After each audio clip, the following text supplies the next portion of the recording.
Brown Lug. My headphones weren't working. I couldn't figure out why, but he had headphones all the way down. And Manufactured locally for the Carolinas. This is the Rob Brown Show. Get robbed. Only on The Fan Upstate.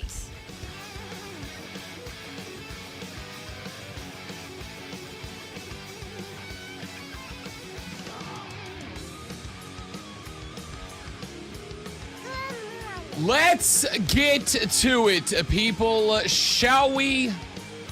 The Thursday morning edition of the Rob Brown Show starts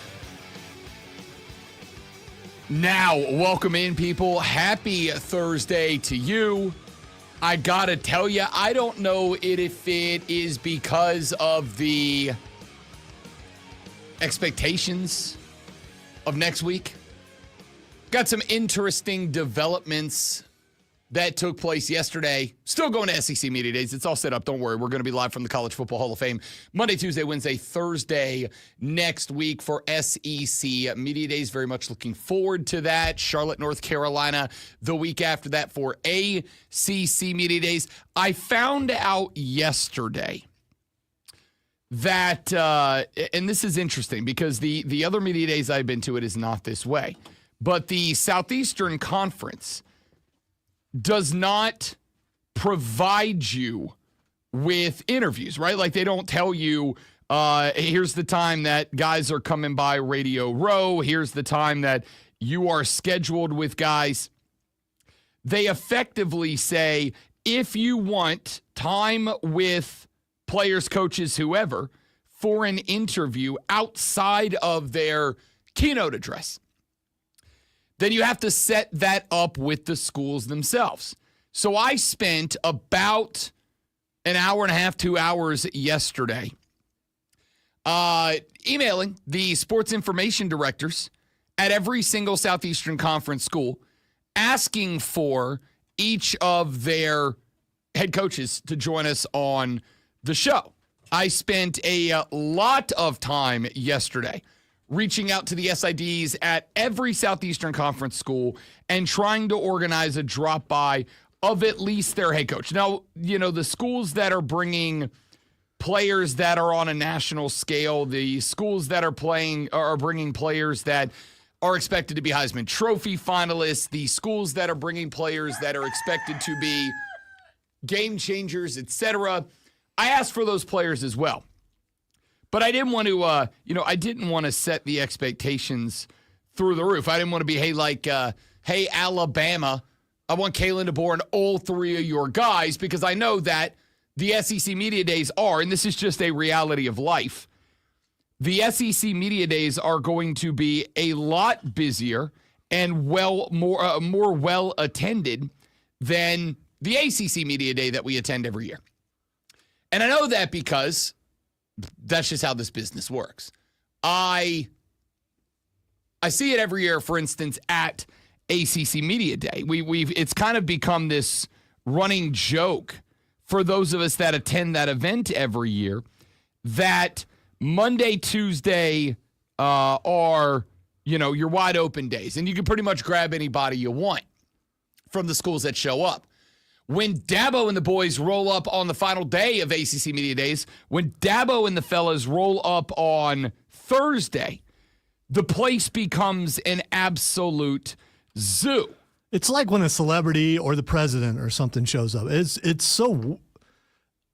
I didn't expect it. The first year that I went with Mark Ryan, and we're sitting, and then he showed up, and there was like a buzz in the room.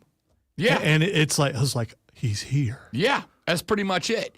It's the vibe of the whole building changes when the fellas from Clemson show up. Now, I've attended that event, I guess all 5 years I've been here.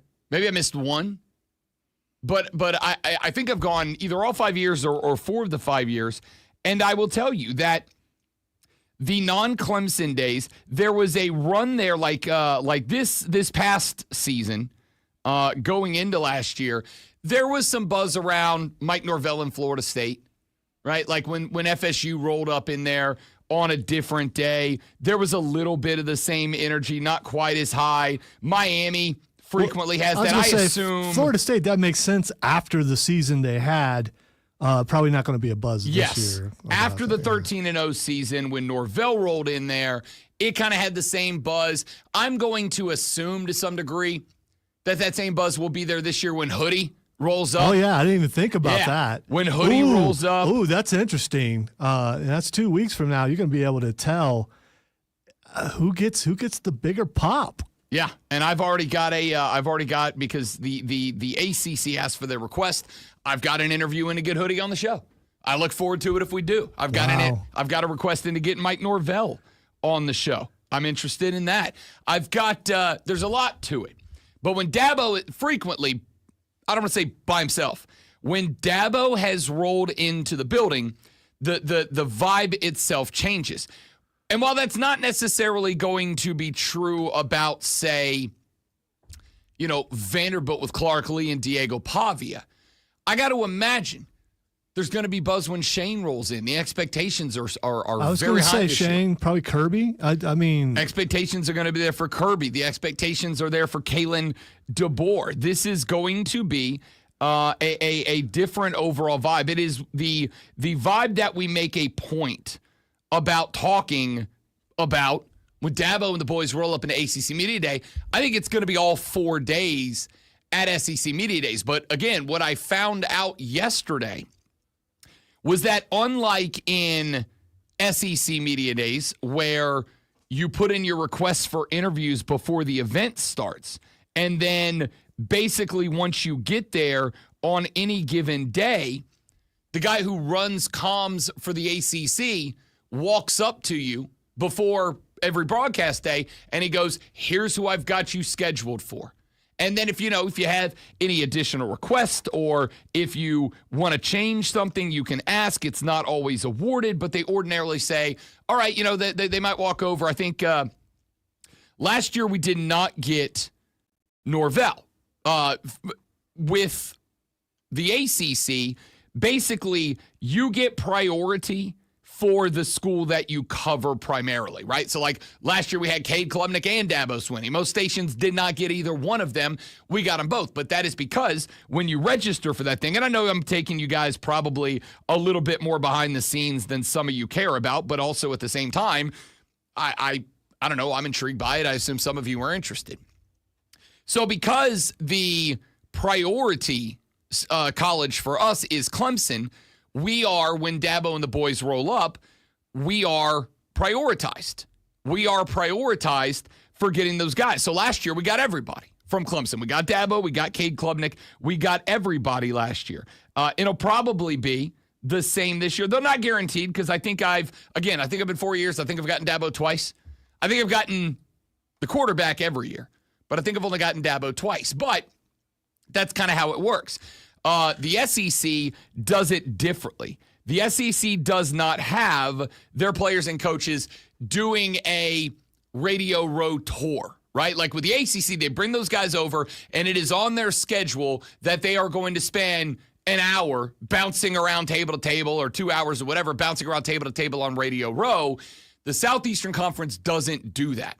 They bring them in, they do their keynotes, then all of the players and the head coach will do breakout individual like press conference style interviews, right? Like we'll all go into a room and Lenora Sellers will be up at the podium and it basically becomes everyone in the room gets to ask him questions. They do not schedule individual interviews. They basically say, if you want that, you've got to organize that with the school. So I will also let you know that I reached out yesterday to Steve Fink, the SID at South Carolina, and requested to have Shane, Lenoris, and the rest of the fellas all come on. I'd like to get everybody. There's 3 players, Lenora Sellers highlighting the group, obviously, but I have made the request to get Shane and Lenoris both on the show on Radio Row.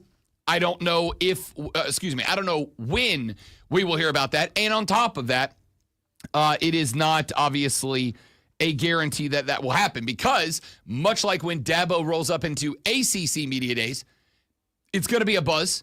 And I'm going to assume, just based on what I've been told about this event, this is my first SEC Media Day, based on what I've been told, the media attendance at this event is going to be 4 times what it is at ACC Media Days, which again makes sense. It is the football conference right now.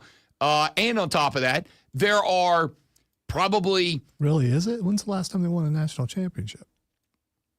I'm just throwing that. I mean, get what you're saying. Yeah, I think, okay, so then let me rephrase that. In the region of the world in which we broadcast, there we go. it is the football conference. In the national perspective, I would say that while the Big Ten has claimed the title a couple in a row, I would also say that I think the Southeastern Conference is a deeper conference. I don't really think that's an argument. I think that is just a definitive fact. I would think that I would say that the Southeastern Conference specifically this year absolutely has more teams that are playoff caliber, bound, whatever word you want to use. I'm so happy that you get to go to this. Hopefully, maybe we can work out a way where you can go to the Big Ten next year and then you can compare. Look, if the bosses want to send me up to Indianapolis, Indiana, they're not going to. I know they're not. But if they want to, I'm just going to put it out there. If they want to send me, I'll go. I'll go to anything they want to send me to. The powers that be are from, kind of that general area. So I wonder if maybe we go with you. Yeah, maybe I wonder if we don't like kind of prop this up as like, hey boss, why don't you use this as an excuse to take a vacation? Right? We're going to cover the Big Ten. I'll just go. You go hang out with the fam. We'll make it work out. We'll see. I do expect, obviously, the attendance is going to be dramatically higher. I expect that there are going to be much more in the way of, I don't know how else to put it, like celebrity college football media in attendance. The ACC, basically, the way it works out every year is you have the folks from the ACC nets, and I love the folks from the ACC net with the exception of ACC Karen. Everybody else is great. But it's not until Dabo Day that you end up seeing the big names in sports media, the big names in college football broadcasting show up. I suspect they're going to be there all 4 days of the SEC, and if that becomes the case, it's like, yeah, you little yokel ass redneck from Greenville, South Carolina, like get in the back of the line. We'll get you once Tebow gets them.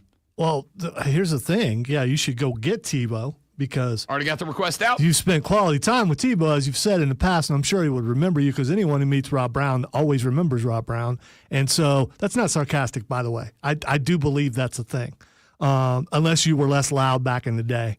And I don't think that's possible. So I think Tebow immediately would go, oh, yeah, I remember you. And maybe you get to spend some time with Tebow, and through his connections, you can get some more people. Well, and as Brent Musburger once said, if you spend 15 minutes with Tim Tebow, your life will be better for it.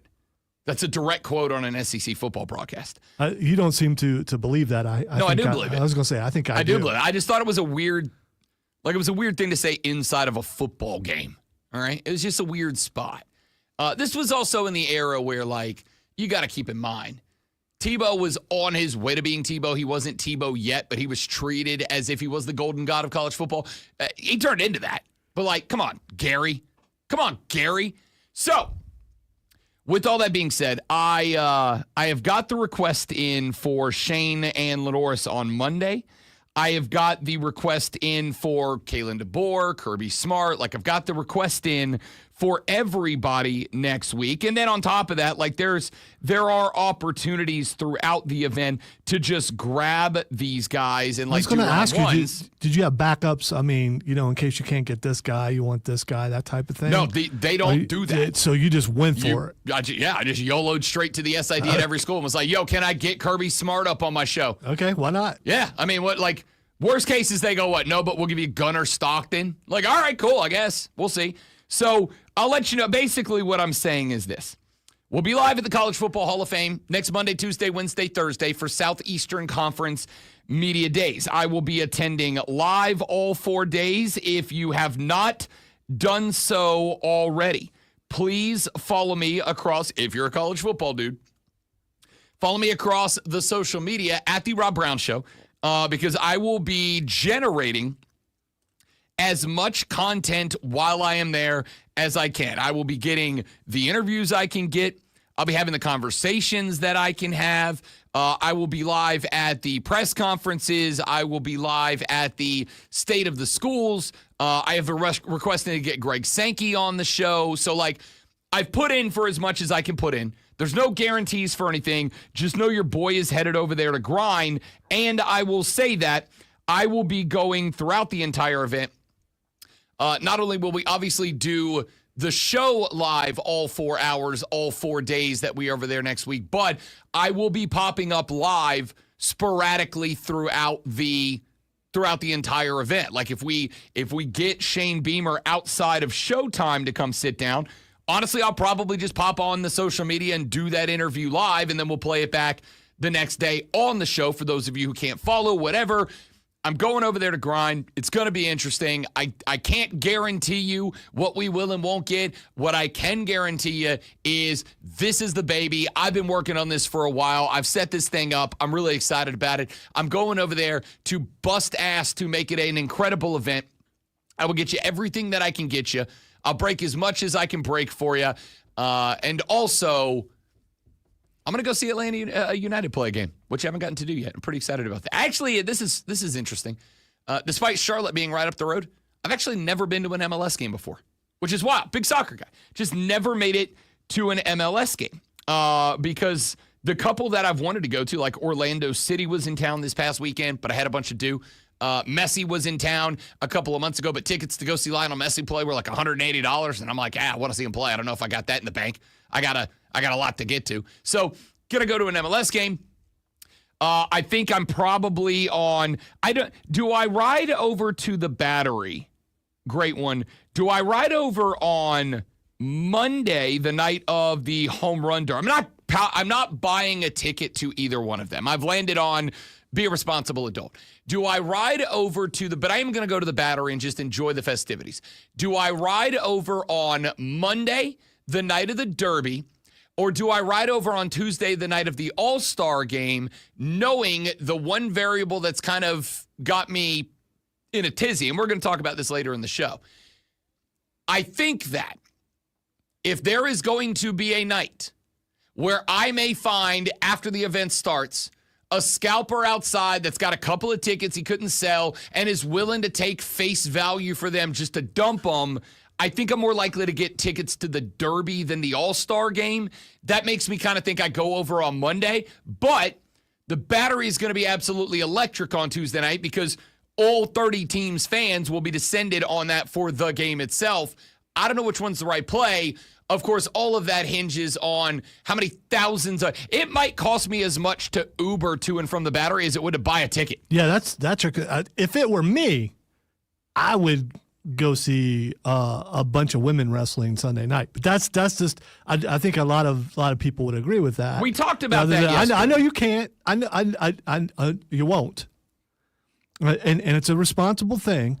But since things have changed as far as how guests are available and stuff, maybe that changes how you think things. It doesn't, and I'm also going to point out, and last thing I'll say, and then we got to run to a break. The registration for the event is Sunday from, I think, 3 to 5 or 3 to 7, something like that. So I'm going to leave here about noon. I'm going to get over there. I check into the hotel at 3. I'm literally going to run in, drop my bags off, get over to the CFB HOF. Once I get to the event, get registered, haul all the gear into the Hall of Fame and get it set up. Then it will be a matter of like, what time is everything open? Is everything set up? Am I able to test it and make sure it's connected and is working? Yada, yada, yada. If all that's good, I may very well go over there because they apparently there's a ton of tickets left this thing. They tarped up the upper half. They announced yesterday they're tarping up the upper deck for the WWE show because they just didn't do great tickets, which makes sense because Beyonce's in town. The MLB All-Star Game is in town. There's like 3 other big events happening around town. There's just too much attention. And by the way, that's what you get for trying to counter program for no reason. Okay. But I may end up there. It's just going to be a matter of if I go to that event, I'm not getting back to the hotel till midnight. And then if I got to be at the Hall of Fame the next morning at 4 a.m. and I got to leave the hotel at 3:30. Distance between where you are and where that is? Yes. Okay. It's about a 30-minute drive. Is it? Yeah. Oh, okay. So even if I take my own car that is still going to be get out of the arena, get to the car, get out of traffic, and it's right in the middle of downtown. State Farm is right in the middle of downtown. Fight through the traffic, 30-minute drive back to the hotel, puts me there at the absolute best, like 11, right? So you're saying you'd be home earlier or to your room earlier if you go do those other events, if you go and get a chance to see the home run derby, because I don't think you will. That thing goes fairly late. Again, if the wrestling show was on Monday and not Sunday, 100% I'm going, no questions asked. Problem is, I can't risk not being my best form on day one on South Carolina Day. I That's the big problem. But if you have to pick between the baseball events, I think the home run derby is the way to go. I think it is because it will be done faster than the All-Star game. I'm not even worried about that because I'm not going to the event. I just think I have a better chance of finding a scalper to the derby than I do the All-Star game. So we'll see. All right, that's more of a me problem than a you radio filler. But we're living through you, so I'm going to try to steer you the way that I want you to go. That's also fair. Live vicariously through me. All right, we got to take a break. We got a lot we got to get to, a lot we're going to talk about this morning on the show. We'll talk some college football when we come back here in just a moment from now. Josh Pate had some comments on Dabo Swinney. I want to play those for you and get your reaction to them when we come back on the Rob Brown Show in the Fan Upstate. QC. Be right back, guys. Stay right there for me. Get robbed. This is the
Brown Show is back on your radio. It is The Fan Upstate. Rob Brown, the great one, Lonzo, and you.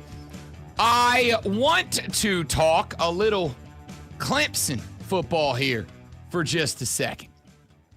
And I want to think on, contemplate, and react to a couple of things that Josh Pate. I'm a Josh Pate guy. I'm a Pate State guy.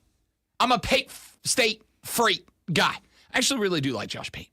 My interactions with him, he's a very cool dude. From what I have not really had any direct interactions, but what I can say is when he used to come on Mark's show all the time, the show itself, the interviews I've heard him do on other local shows, seems like a legit dude, and I appreciate that. On top of that, I can't hand out what's the best compliment that I can hand out to somebody in this business?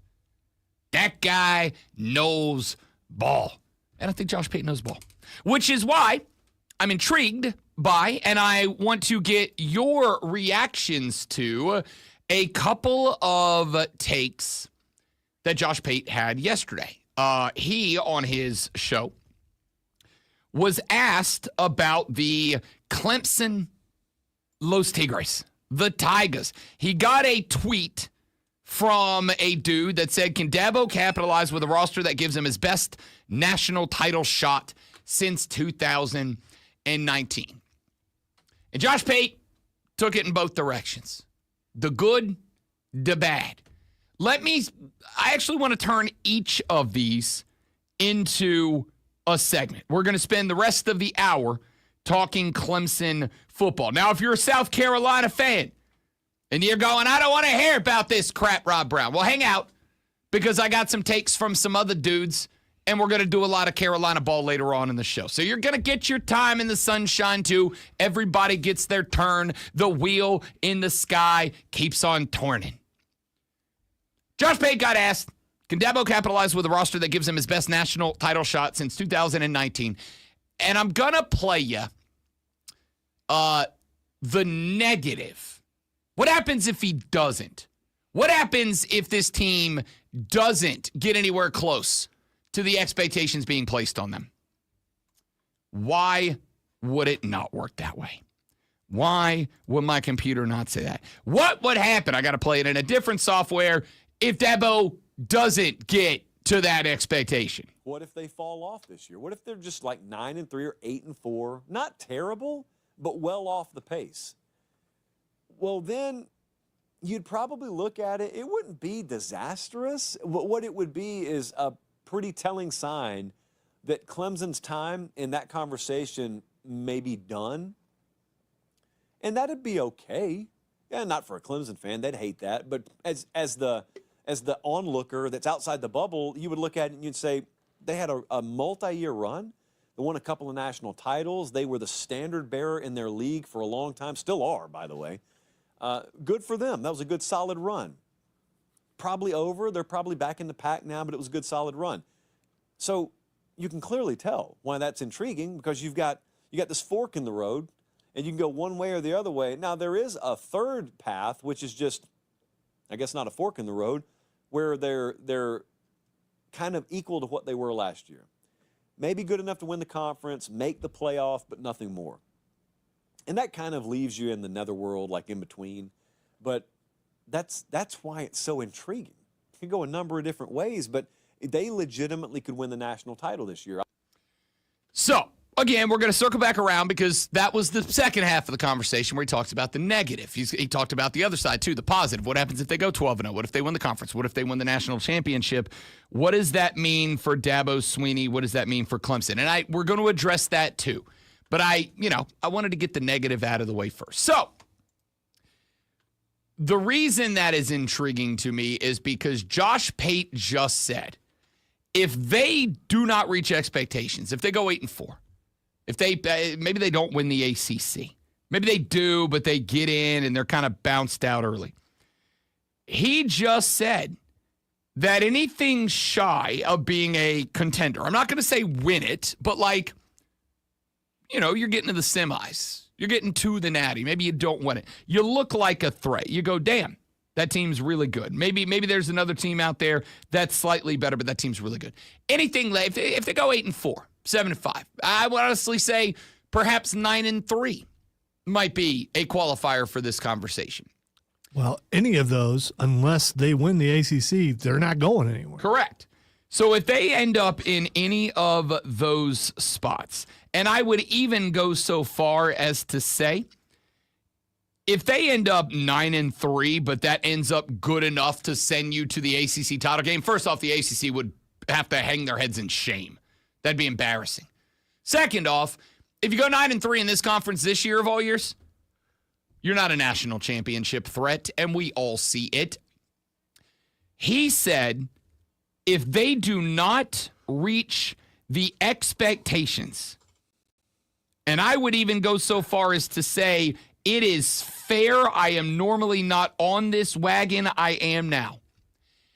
This year, if he does not reach the expectations of, yes, the national media, the national college football fandom, Josh Pate says the conversation will shift to Dabo and Clemson's time in the catbird seat of the top tier of college football will be over. All right, so that's already happened. I mean, that happened a couple years ago. When's the last time that they legitimately were competitive for the national championship? Maybe they are what people say they are this year. Maybe they are. And they did make it into the playoff last year. But they had this they almost didn't make it. They had to get in and win that ACC championship or they would not have been in. So I think they've been out of this for a while. I think they've been out of it since Trevor Lawrence left. I don't think it's unfair, but I would take that conversation. It was a great run, though. I mean, I'm not disparaging the run. It was a great run, but they haven't had that level of quarterback to get them past the next level. Is Caleb Klubnik that guy this year? I would take that and I would add one more level to it because you're not wrong. But I would also say I think a lot of people were taking the comments of Dabo Swinney about NIL, about the transfer portal, about all these things that he has made it abundantly clear that while he is willing to use them, provided he feels like they are an actual benefit to Clemson, he's not going to use them all. I believe I've heard him use the term willy-nilly.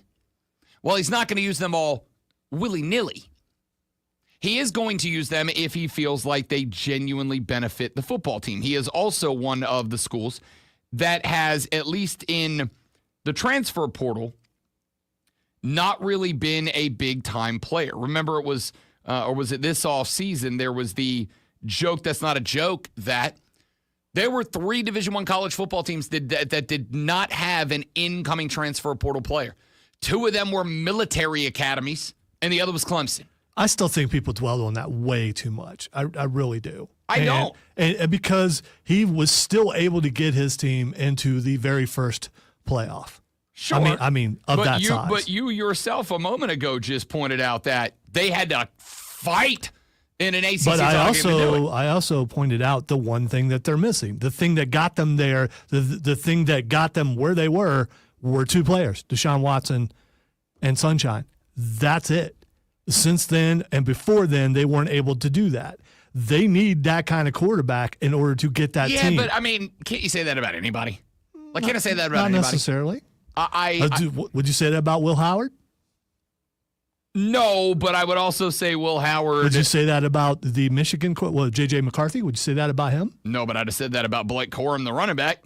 I think I'm going to say, no matter who you are, if you're a national championship contender, you got that guy. You got that dog. You got a Blake Corum. You got a Jeremiah. You got a Tebow. Like you got a one-name guy. If you're a Natty Contender, you got a one-name guy. So, blah blah blah. Back to the point that I was driving at there was, I think a lot of people kind of had Clemson. Are they? Aren't they? Are they still in that upper echelon? Have they fallen off? Does Dabo's philosophy and approach knock them into dinosaur territory, has-been territory, fallen off territory? Or can his formula still work? And I think the point that Josh Pate is making here, and I'm going to play you the other side of Pate's argument on the other side of this break. I think if it works this year, if this team is a true national championship contender, not saying they got to win it, just contend. If this is a true national championship contender, the Clemson Tigers are this year, then I think that, yeah, you get to go, okay, the Dabo philosophy can work. And honestly, I think it'll change college football a little bit, to be honest with you, because I think a lot of coaches that have maybe begrudgingly accepted the new era, they might go, you know what, I am going to do it my own way. And I'm going to get kids who like the way that I'm doing it, and yada, yada, yada. And that could be a big changing spot for college football.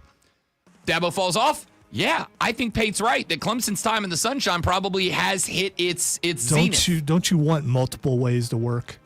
I mean, I think it would be awesome if there isn't only one way to get there. If there are multiple ways to get there. I mean, I think in most elements of life, that's how it is. I also think sometimes you just got to recognize that, like, the rules of the game are the rules of the game, and you got to play within them, even if you don't like them. We're going to talk more about that when we come back here in a minute, because that was the what happens if they come up short side of the discussion from Josh Pate. When we come back on the other side, he gave the other side of the coin. What happens if they do accomplish goals this year? What happens if they do make it to a Natty, win a Natty? What does that do for and say about Clemson? We'll address that next on The Rob Brown Show in the Fan Upstate. Join the debate and let your voice be heard on our show. This is The Rob Brown Show on the Fan Upstate. I'm Chuck Sanders. Here's the Sports Flash presented by Progressive. 9-2 win for the Braves on the road against the A's in West Sacramento. Ronald Acuna Jr. hit 2 home runs. Drake Baldwin hit a 3-run shot for the Braves, while Austin Riley hit a 2-run shot, and Marcell Ozuna added a solo homer. Braves righty Bryce Elder's 3-6 with the result. He allowed 8 hits, allowed 2 runs, and struck out.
Rob Brown Show back on your radio. It's the Fan Upstate.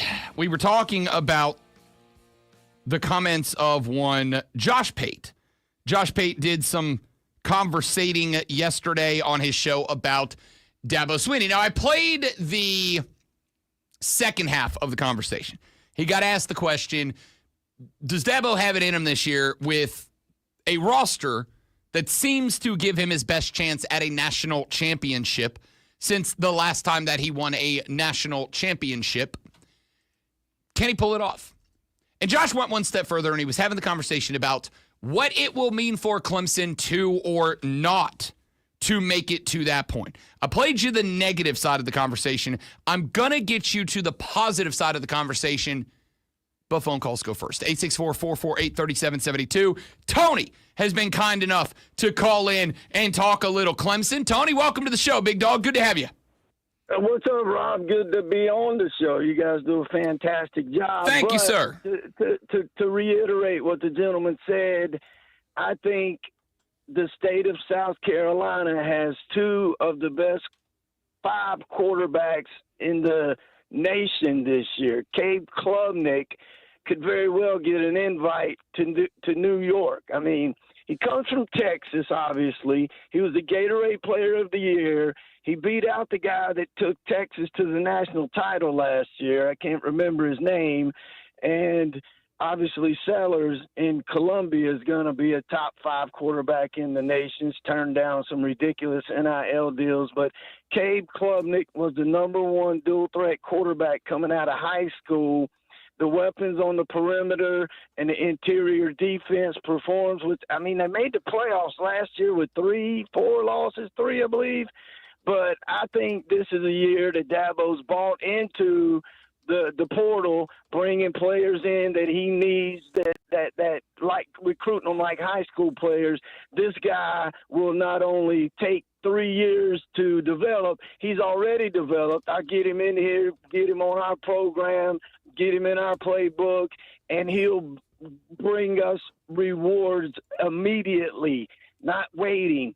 So, yeah, Dabo kind of battled that. Like, I don't need the portal. I can recruit guys and do it like I've always done it. Well, he figured out real quick he couldn't do that. But I think Clemson brings the guys in this year. I think Cade Klubnik has, and I'm not even a Clemson fan, trust me. It pains me to say this. When I recognize talent, I just got to give them the love.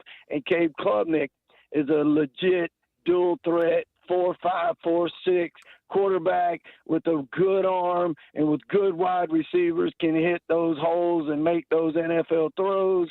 And obviously Lenore Sellers can too. And I'll never forget when Spurrier came to Carolina that he wanted that last game of the year, Clemson and Carolina, to have national championship implications.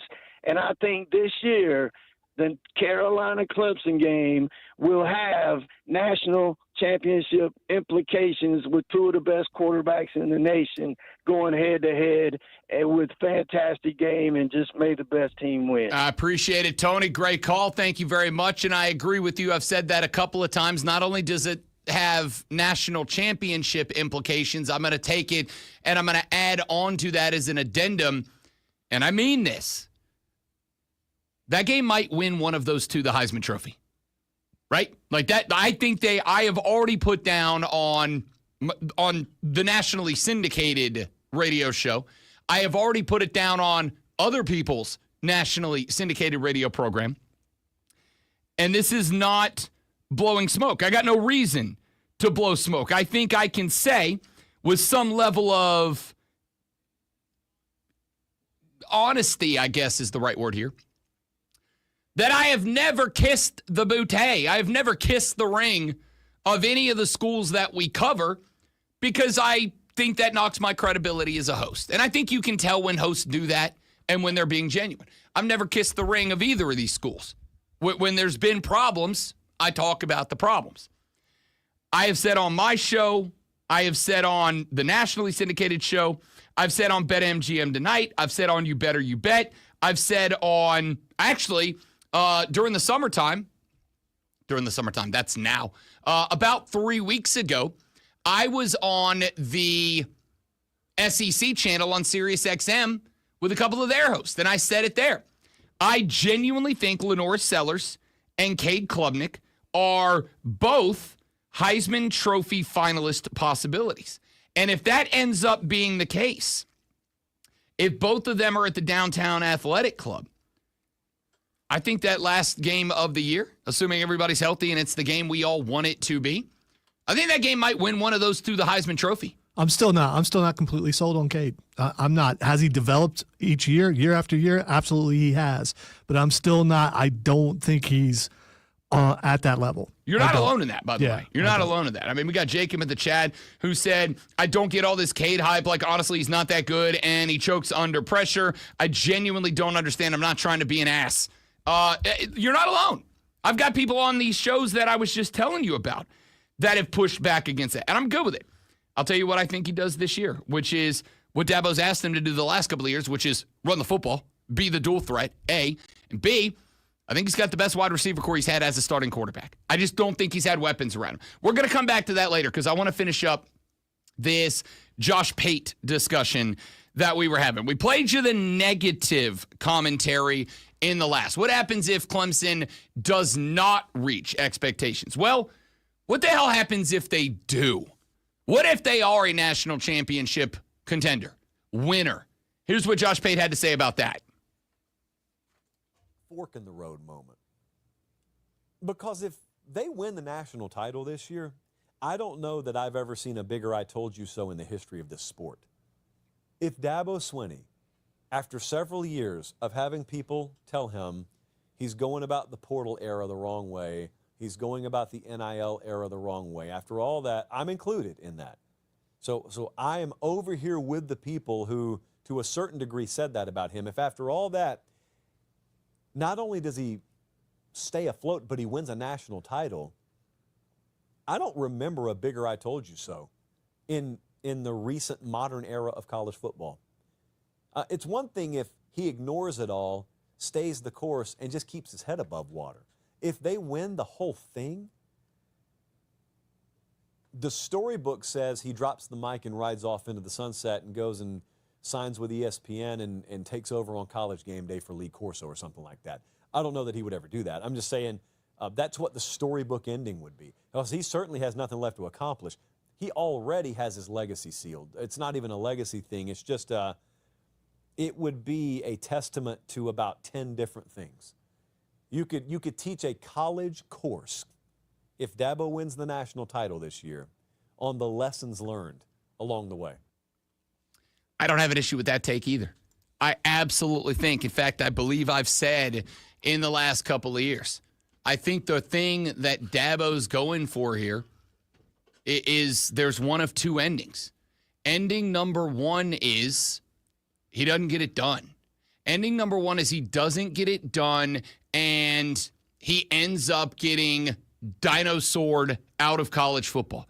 He ends up being stubborn to his own detriment. He doesn't do the things that, and I'm with Josh Pate on this one, he doesn't do the things that most of us believe you have to do in 2025 to have a successful college football program. It ends up that the game leaves him behind, and he still has a great legacy, 2 national championships, dominant force in college football for a long time, but a star fades. The second option is that he does get it done.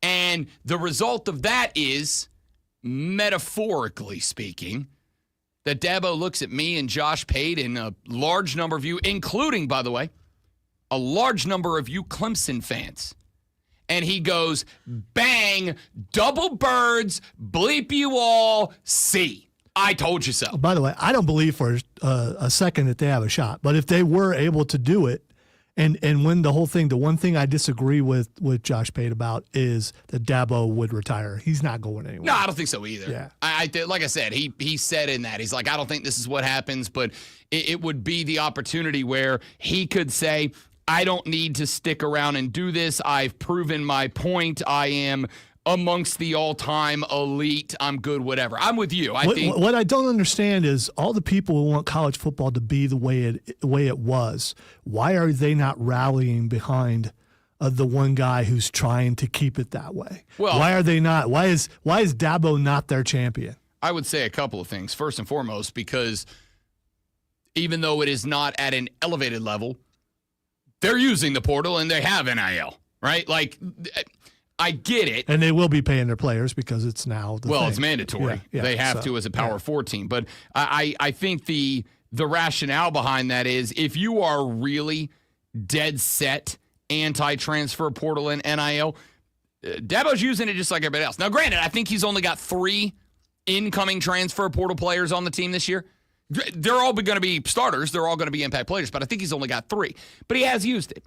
I think it basically comes down for Dabo to, even if he is using it, he's used it his way, sparingly.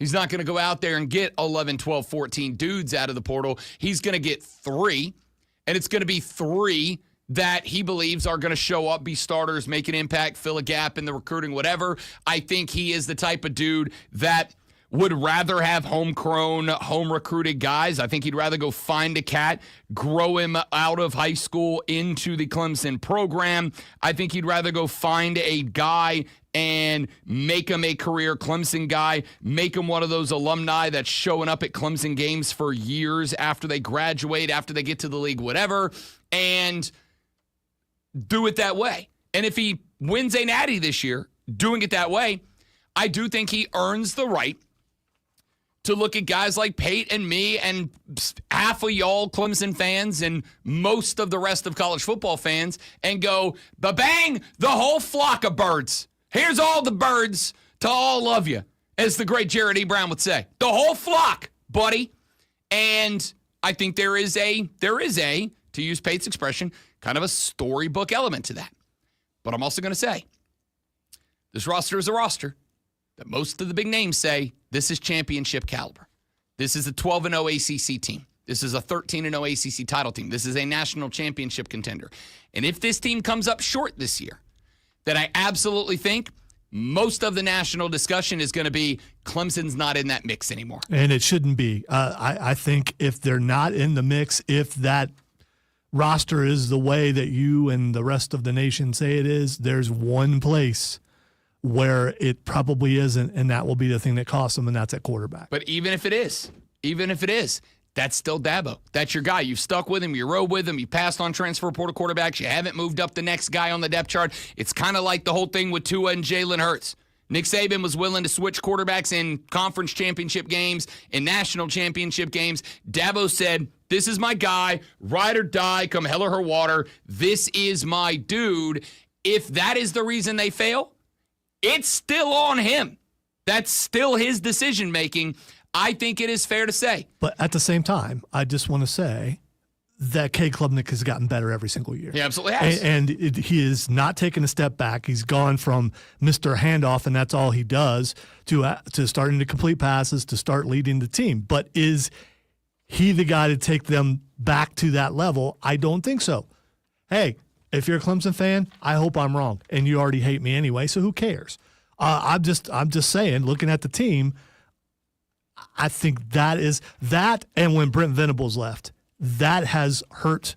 That defense, even though it's still been pretty good, they've lost something when he left. They lost a little bit of an edge. I mean, when you look over and you see your coach trying to get on the field and someone has to hold him back, that you find something in you that gets you to do a little bit extra. And I think they've lost that too, but we'll see. When they lost Venables, when they made the switch to Wes Goodwin, that was a Dabo Swinney call. That was the wrong call too. This is the point. All of the things that you're talking about, they're all direct results of Dabo Swinney decisions. And so Brent Venables had a chance to be I'm not talking about, right. If he leaves, he leaves. You grew a dude who goes on, but you picked the next guy. And you picked him from your staff. You didn't go now. All right. They brought in Tom Allen from Penn State. That's an outside guy. Then that's why a lot of people celebrated. Good job, Dabo, going outside the program to find the best guy for the job. Is it the right guy? We're going to find out. I've heard nothing but good things. All of that being said, I think it is very fair to say, if they come up short this year, you can say Clemson's time in the sun is over. But if they get it done this year, Dabo Swinney reserves the right to flip a bird at me and you and everybody else and hit the DX. You know what I'm saying. Sports Flash. Oh, by the way, this one's for Austin. Hey, the Mighty Tigers roar. It's football season, baby. It's right over there. The Atlanta Braves stopped a 5-game losing streak with a 9-2 win over the A's last night. Ronald Acuna Jr., who missed Tuesday's game with a back tightness, for sure, hit a leadoff home run and another in the fourth. Bryce Elder picked up his third win of the year, going 6.2 innings and giving up 8 hits, but just 2 runs while striking out 7. Devin Booker has agreed to a 2-year, $145 million maximum contract extension with the Phoenix Suns, the highest annual extension salary in league history, surpassing Shai Gilgeous-Alexander's deal signed last week. Booker's contract is now for 5 years and $316 million in total. The Oklahoma City Thunder have their starting big man back to defend the title, agreeing to a 5-year rookie max contract with Chet Holmgren that could reach as high as $250 million. The deal does not include a player or team option. Up to the minute upstate traffic. Coming out of Spartanburg, southbound 85, you'll slow to below posted speeds at Highway 29 to Highway 290 East Main. No major delays. It's like coming out of sports hibernation if you're a football first guy, knowing that SEC Media Days are next week, and ACC Media Days are the week after, and that it's a couple NFL teams are reporting day after tomorrow. Football season's back. Ingles, low prices, love the savings. Welcome to the Ingles Table, a delicious destination with recipes galore. The experts from the Ingles Table take you through it step by step with expert tips and advice along the way. Just visit ingles-markets.com. Ingles, low prices, love the savings. Get in the zone, AutoZone. Welcome to AutoZone. What are you working on today? Hey, that's the spirit. Right now, we're celebrating free with a free STP oil filter when you buy 5 quarts of oil and free Duralast brake pads when you buy 2 rotors. Like always, free battery testing, charging, and recycling at every store. Celebrate free at AutoZone, now through July 28th. Get in the zone, AutoZone. Restrictions apply. Still getting around to that fix on your car? You got this. On eBay, you'll find millions of parts, guaranteed to fit. Doesn't matter if it's a major engine repair or your first time swapping your windshield wipers. eBay has that part you need, ready to click perfectly into place for changes big and small.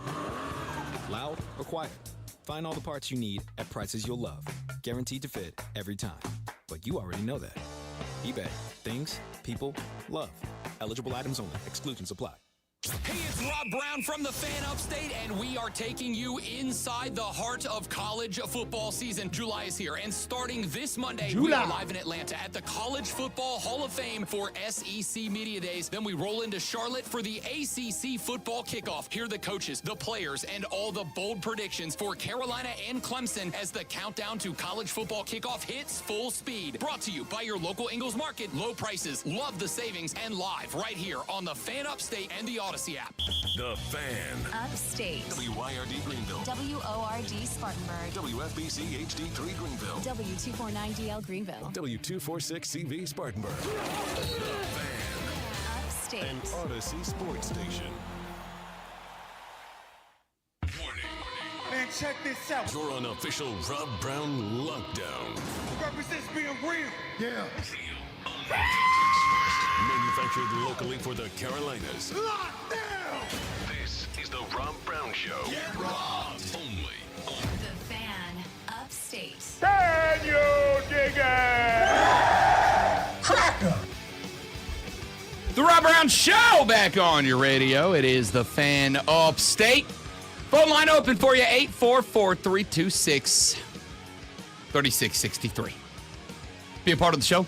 Jump on board, shoot us a text, give us a call, whatever you want to do. We got you covered. You can tweet me at The Rob Brown Show. You can tweet Lonzo at Lonzo on Word. You can get everybody up in here at The Fan Upstate. If you want to go in that direction, you can do so as well. And, of course, if you got something a little more long format that you want to get to me, but you don't want to get on the air with it, rob.brown at thefanupstate.com. Rob.brown at thefanupstate.com. And Last, but certainly not least, and my absolute favorite. And I've decided that we are going to start this next week. The Ray Memorial Hotline is back. Here's what you got to do. Go to the Odyssey app. AUDACY. The audio, it is an audio app. The Odyssey app is free in the Apple Store, the iStore, the Google Store, whatever store thing on your phone or tablet or desktop or whatever that you use. Go to that. Go to the Odyssey app, AUDACY. Download that.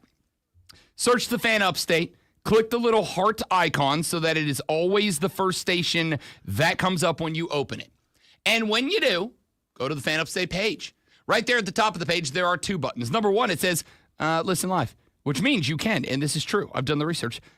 Listen live. Anytime, day or night, 24/7, 365. If it is in the AM, you can listen to the Rob Brown Show live. If it's in the PM, you can listen to Wire to Wire with Cole Bryson and Diesel live. If it's in the daytime, you can listen to Bill Ryder, Rich Eisen, whoever you want to listen to. It's right there on the Odyssey app. Next to that Listen Live button is another button. That other button says leave a voice message. If you click on that button, it will bring you to a secondary page that will allow you to push record and right there on your digital device, record a 60-second voice message that will come straight to me. You can say anything you want to say. It is unbridled. It is uncensored. It is, as everyone on radio loves to say, unchained. You can go drop your voice message anytime, day or night, 24/7, 365. Say whatever you want to say. I'm going to clean them up. I'm going to edit them to make them FCC compliant, and we'll play them on the air. Next week, I've decided, and I don't know yet if this is going to be an everyday thing. I don't know if this is going to be like a one segment a week thing, but we are going to have a Best Ray Memorial Hotline Message of the Week thing that we do. We're gonna absolutely show some love to whoever brings the best heat on the Ray Memorial Hotline. So start getting your messages in now. Go to the Odyssey app, AUDACY. Grab that app. Go to the Fan Upstate page. Click on the Leave a Voice Message button and leave a voice message. And once you do, we'll see if you can become a part of the show. Now, it is 7:04 in the morning.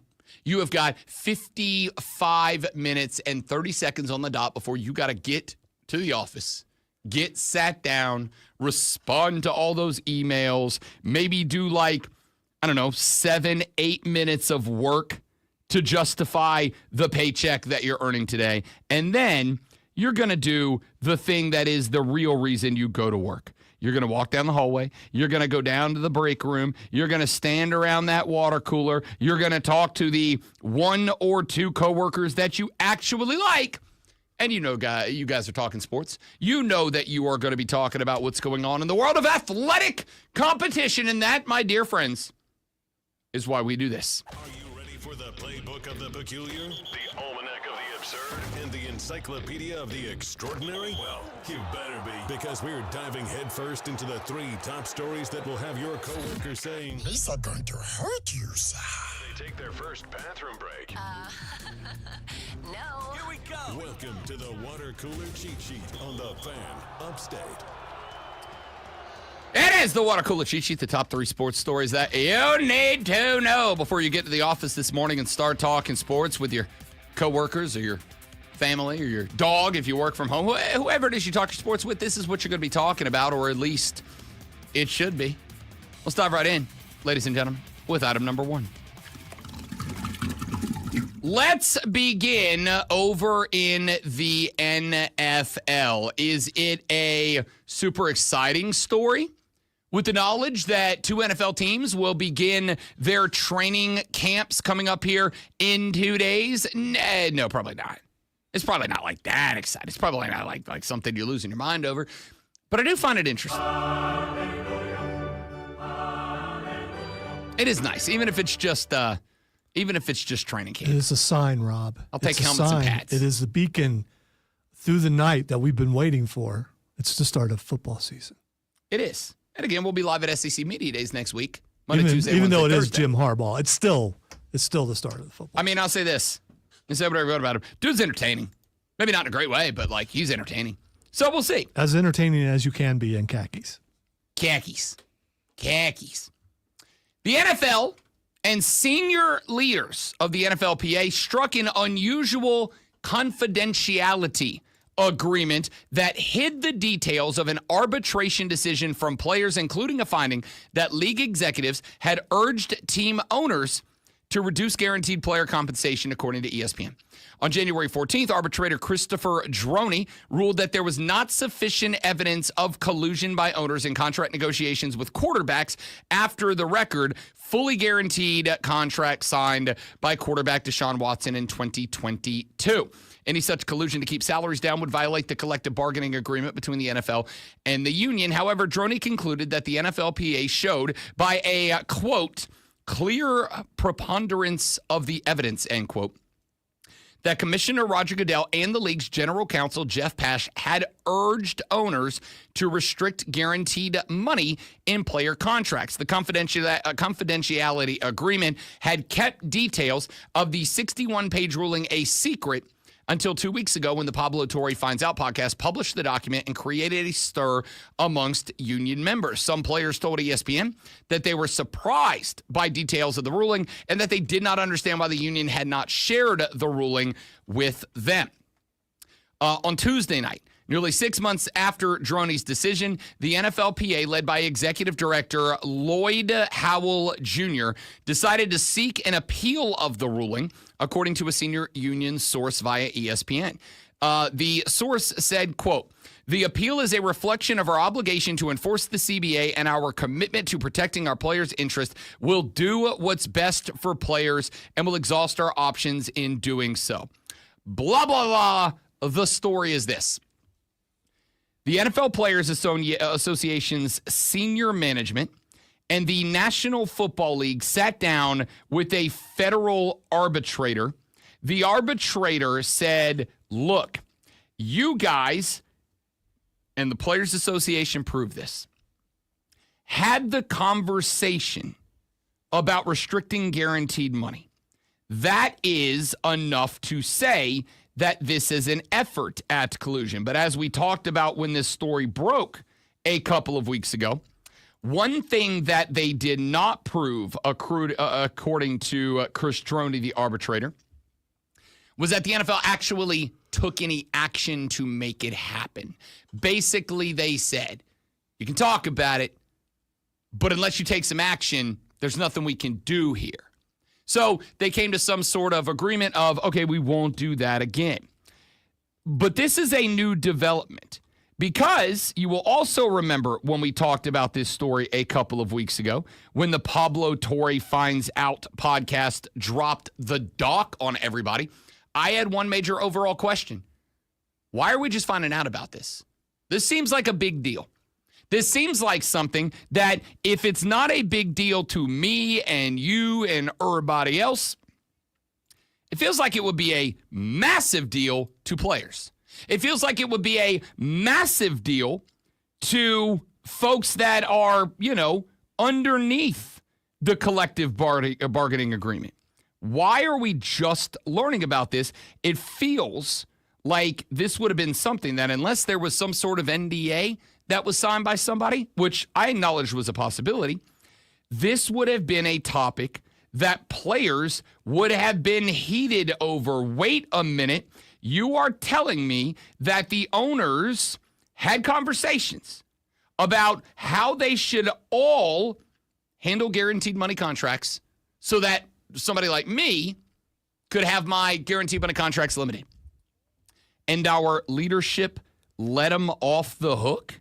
And it turns out that's exactly what happened. And then they reached an agreement to just not talk about it anymore. Now, this is probably not a big deal to most NFL fans. This is just going to be a thing that happened during the offseason. But I will say this. I do think it long-term is a big deal. I do think it long-term is a big deal because I think you're going to start to see players that are upset with Players Association leadership over this. And if that is the case, perhaps down the line, we see a drastic turnover in leadership of the Players Association. If we see a drastic turnover in leadership of the Players Association, when the next CBA comes up for discussion, it could change everything about that. We'll find out. Let's get to item number 2. To the NBA we go, and I've got 3 different stories that we will hit each, abbreviated versions of, in the NBA. We will start with this one. Devin Booker has agreed to a 2-year, $145 million max extension with the Suns. Now, that's not a massive amount of money for a frontline star, but that's not why it's interesting. The reason that is interesting is Devin Booker now has a higher average annual value than Shai Gilgeous-Alexander. You know, the guy who just won the MVP? And the scoring title? And the NBA Finals? You know that guy? The guy that's kind of been the guy for the past 6-7 months? Yeah, Devin Booker's making more money than him now. His deal is now worth a 5-year, $316 million valuation. SGA's contract during that same 5-year period is worth $285 million. This is wild. For a Suns team that has already taken a bunch of heat about how they have organized this offseason, and don't get me wrong, I'm a D-Book guy. I really like Devin Booker. I think Devin Booker's got the opportunity to be an NBA all-timer. I think he's great. But right now, he ain't SGA. And the Suns, who just lost Kevin Durant, the Suns, who are in the middle of an offseason that Suns fans are like, yo, what are we doing? Are now paying Devin Booker more than SGA? Wild. Story number 2 in the NBA. Nikola Jokic has announced that he will not seek a contract extension this summer. Instead, will delay those talks until next summer. Jokic has 3 years remaining on a 5-year, $276 million extension he signed back in 2022. The 3-time MVP has a player option in the final year of the deal, though that final year is 2027, not next year. Jokic is why do I keep saying Jokic? Jokic is eligible to sign a 3-year, $200 million extension up until October 20th. If he waits till next year, he becomes eligible to sign a 4th year with an additional $77 million. So he's basically taking a big risk. Because if he gets injured, career-altering, he's going to lose out on $200+ million. But if he stays healthy, and he stays in that conversation, and he's eligible for an extension next year, he will make, with the incentives, an estimated additional $81 to $90 million by putting it off a year. That's kind of interesting. We'll see how that plays out. And finally, the NBA has announced its 6 groups for the NBA in-season tournament next year.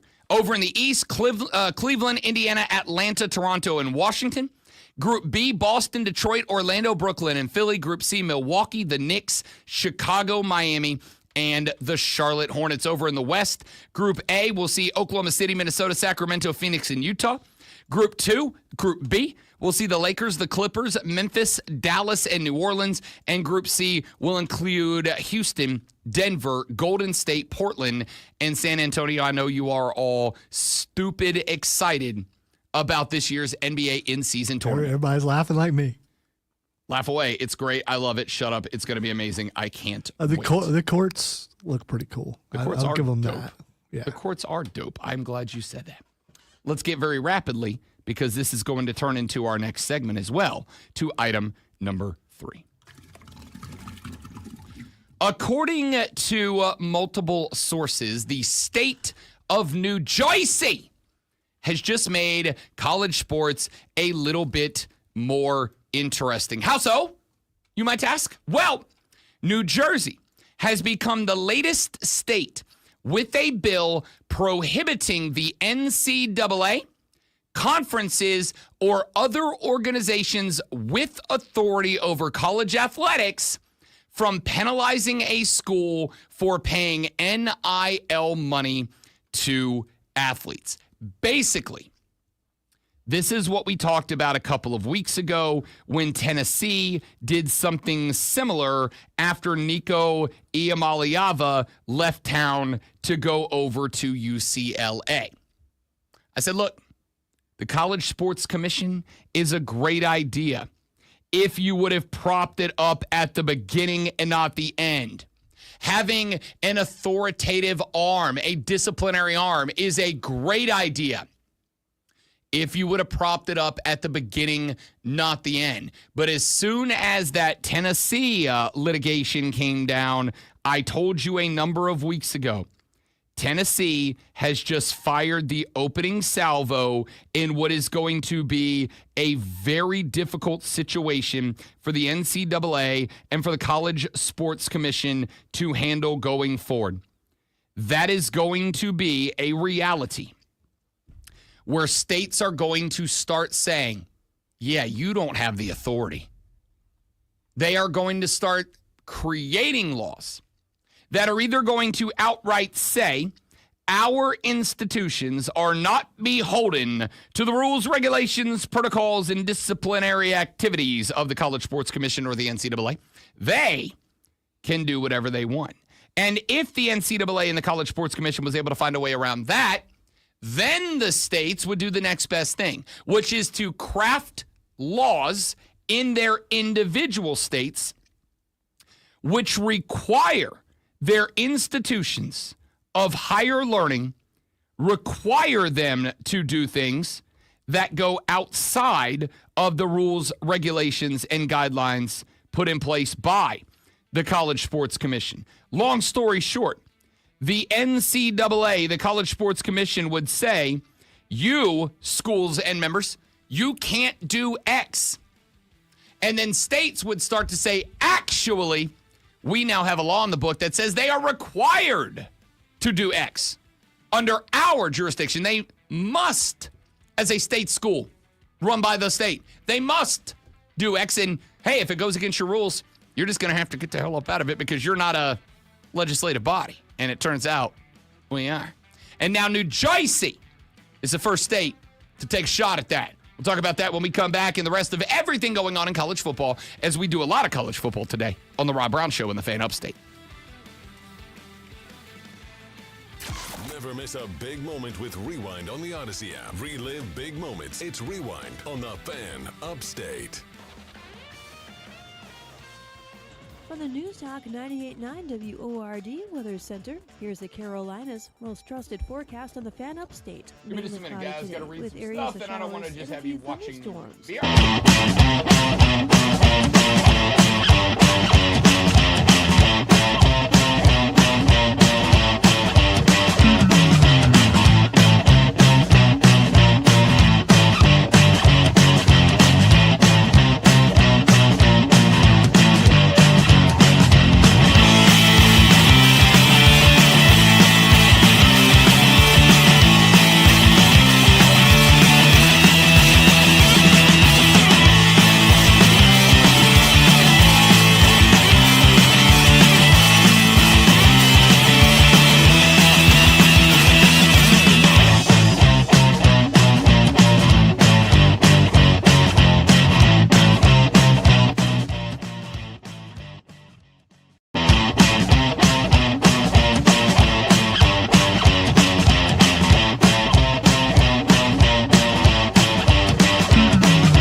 Upstate.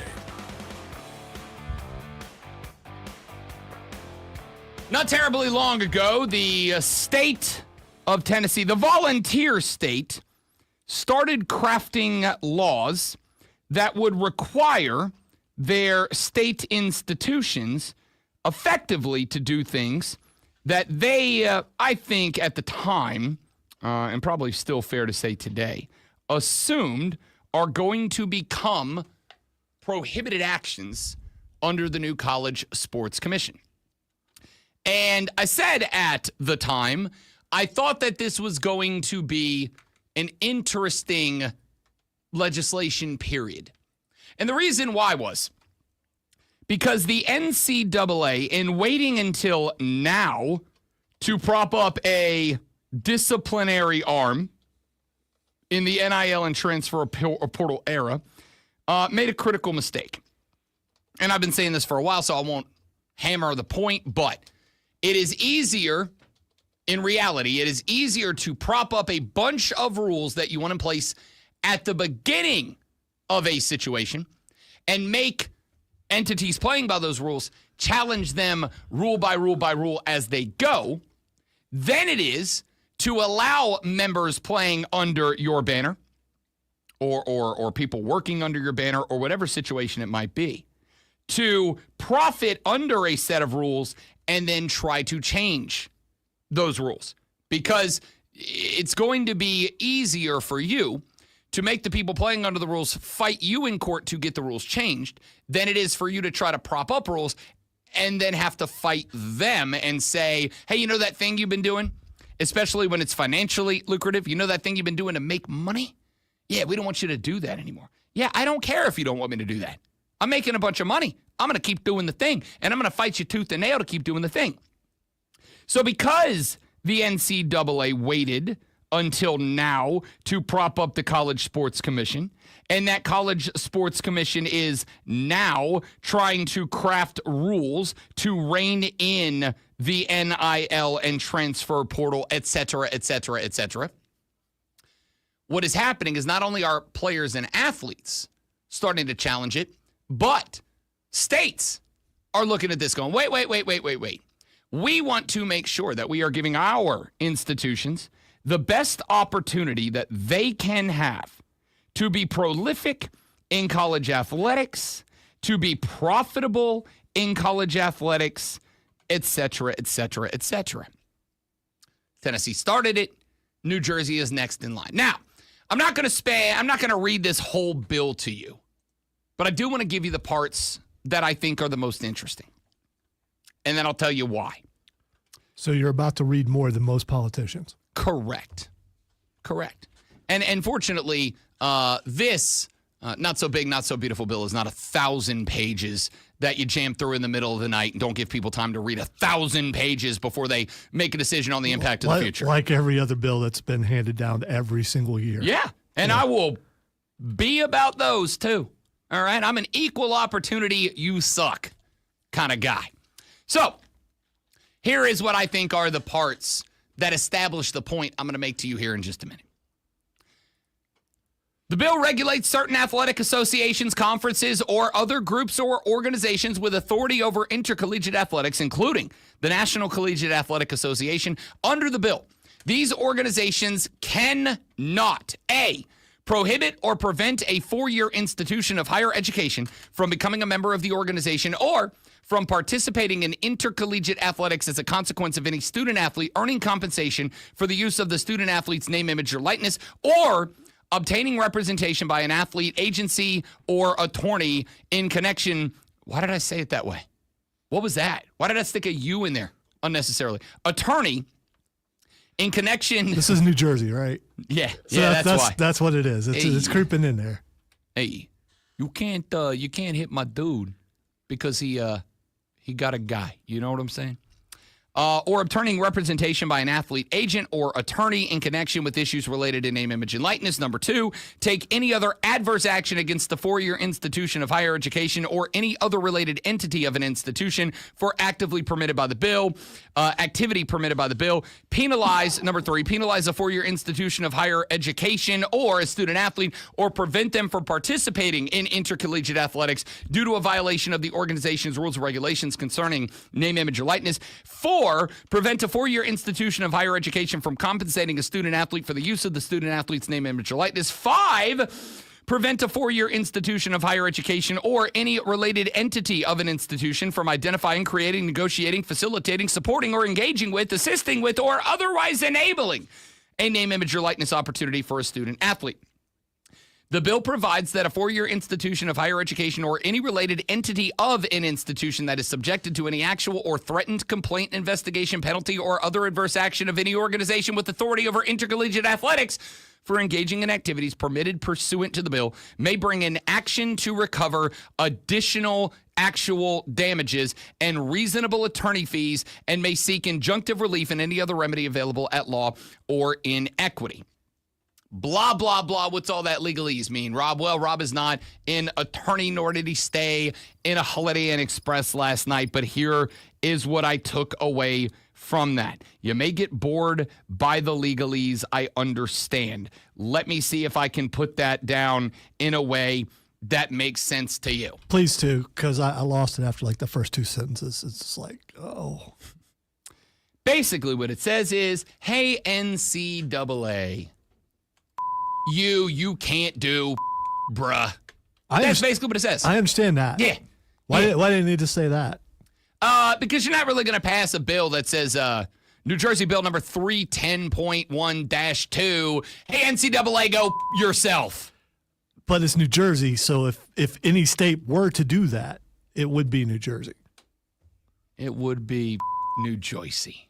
So the bill basically says that in the state of New Jersey, no entity, organization, etc., which has power in the world of intercollegiate athletics can do anything to a Jersey school. Now, obviously, the NCAA will likely fight this out in a court. Do anything. What do you mean do anything? Penalize a school.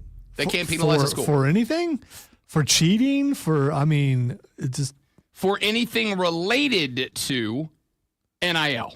Okay. All right. Basically, what they are saying is if the NCAA decides that a student athlete, an intercollegiate amateur athlete, has done something that violates their NIL rules, Jersey is saying that in our state, you do not have the right to punish the institution.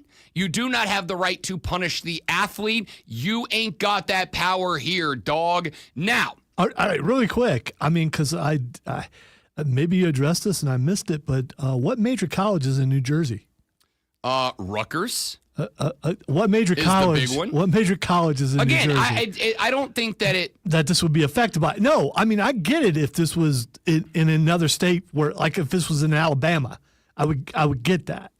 But it's in New Jersey, and if Rutgers is what you have, who's going to mess over Rutgers? They don't need to. Let's say theoretically, hypothetically, that Rutgers, I'm not saying they have, I'm not saying they will. Let's say that Rutgers has a kid that comes out of New Jersey. Let's say that A.J. Soprano grows up. It's a good name. Graduates high school. A.J. Soprano it turns out he does, unlike his father, Tony, he does have the makings of a varsity athlete. I'm making multiple Sopranos references right here, so if you haven't watched The Sopranos, just hang with me anyway. Tony didn't have the makings of a varsity athlete. A.J. might. He's a good little he was a defensive edge rusher, but I need a quarterback because it makes the impact more dynamic. So A.J. Soprano graduates high school. Turns out he's a 5-star recruit, and he goes, you know what? I want to stay in Jersey. I'm going to go play for the State College of New Jersey. I'm going to go play for Rutgers. I love Rutgers. So he says, I'm going to go play for Rutgers. And then when he gets to Rutgers, wouldn't you know it, just like that, he gets a massive NIL deal from a local business. Let's say it's a, garbage and sanitation company. All right? They got a couple of trucks. They're really big in New Jersey for some reason. I don't know. They got a couple of routes. Nobody really knows where they take the trash to, but the trash disappears, if you know what I'm saying. So he gets an NIL deal from a local sanitation company. And that NIL deal is deemed by the NCAA to violate the House v. Settlement rules, their new rules, whatever the College Sports Commission decides. They say, no. You can't do that for whatever reason. You're not doing the right amount of work. We don't feel like that's a fair market value deal, whatever the case might be. They say you can't do that. And you can't do that and violated our rules. So here's the punishments. This law in Jersey, and again, I don't know, if any, I don't know how much authority it has, right? Because the NCAA can say, whoa. You can do whatever you want at your school. But participation in our organization, that's voluntary. You don't have to play under the NCAA banner. The argument's going to be that the NCAA has a monopoly on college sports. If you want to be recognized, if you want to play at the highest level, you have to play under their banner or you don't get to play. And that's where all those antitrust conversations that I think are down the line in inevitability come into play, along with unionization and a collective bargaining agreement, et cetera, et cetera. But they could say you can't do this, and now Jersey says, whoa, in our state, you can't do that. In our state, in the great whatever state they are, in New Jersey. Garden State, I believe. That's it. In the Garden State, you don't have authority here to do anything. We cast thee out. Now, I don't want you to just think about this from the standpoint of New Jersey and Rutgers and Tony Soprano's kid. What I need you to look at is the bigger picture. I can stop doing that now. I'm done with the Sopranos references. Bigger picture. If Jersey, which has now officially passed the bill that I just read to you, if Jersey finds a way to have this take foothold in a way that does indeed prevent the NCAA from enacting consequences on their colleges and universities, it's not that a team like Rutgers is going to be at the highest level and that's going to matter. It just means that the state of Alabama says, Control-C, Control-V. Copy, paste, post, passed. And they just pass the same law. And they do it the same way, and they have the same authority. And now all of a sudden, the rule that Jersey passed is Bama's rule. And once it's Bama's rule, and they say, no, NCAA, you cannot come in here and dictate to Alabama and Auburn what they may and may not do. Now the NCAA is once again a toothless, feckless organization and can't do anything. This is going to be a big deal because I assume it's going to get challenged. And if it stands, and if a federal court says, yes, they do have the right to do this in their state, well, then Alabama, Tennessee, Georgia, South Carolina, Florida, they're all going to copy, paste, and do the same thing. And then the NCAA is effectively nothing. Back after this on The Rob Brown Show in the Fan Upstate. The Rob Brown Show. Listen on your computer. You showed kelp pickles. I saw that. I think it was a commercial for something else, and that may have been a joke. But also, I try them. Yes. And I'll tell you why. Because I love pickles. I love pickles, and while they're not bad for you, they can be super high sodium. Kelp would not be, because it's grass. Be right back, dudes.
Rob Brown Show and grab hour by hour. If you're a Clemson fan, you want to hear our conversation from earlier in the show in which we talked about two outcomes. Number one, Clemson reaches the lofty expectations that are set upon them this year, in which case Dabo Swinney gets to, metaphorically, because he would not IRL, drop a double bird on me and a lot of other people who have been critical, or Clemson does not meet expectations this year, in which case I think it would be fair for the rest of the country to say they're not a big dog anymore. You're just another school now. That's what I think the expectations on this football team are.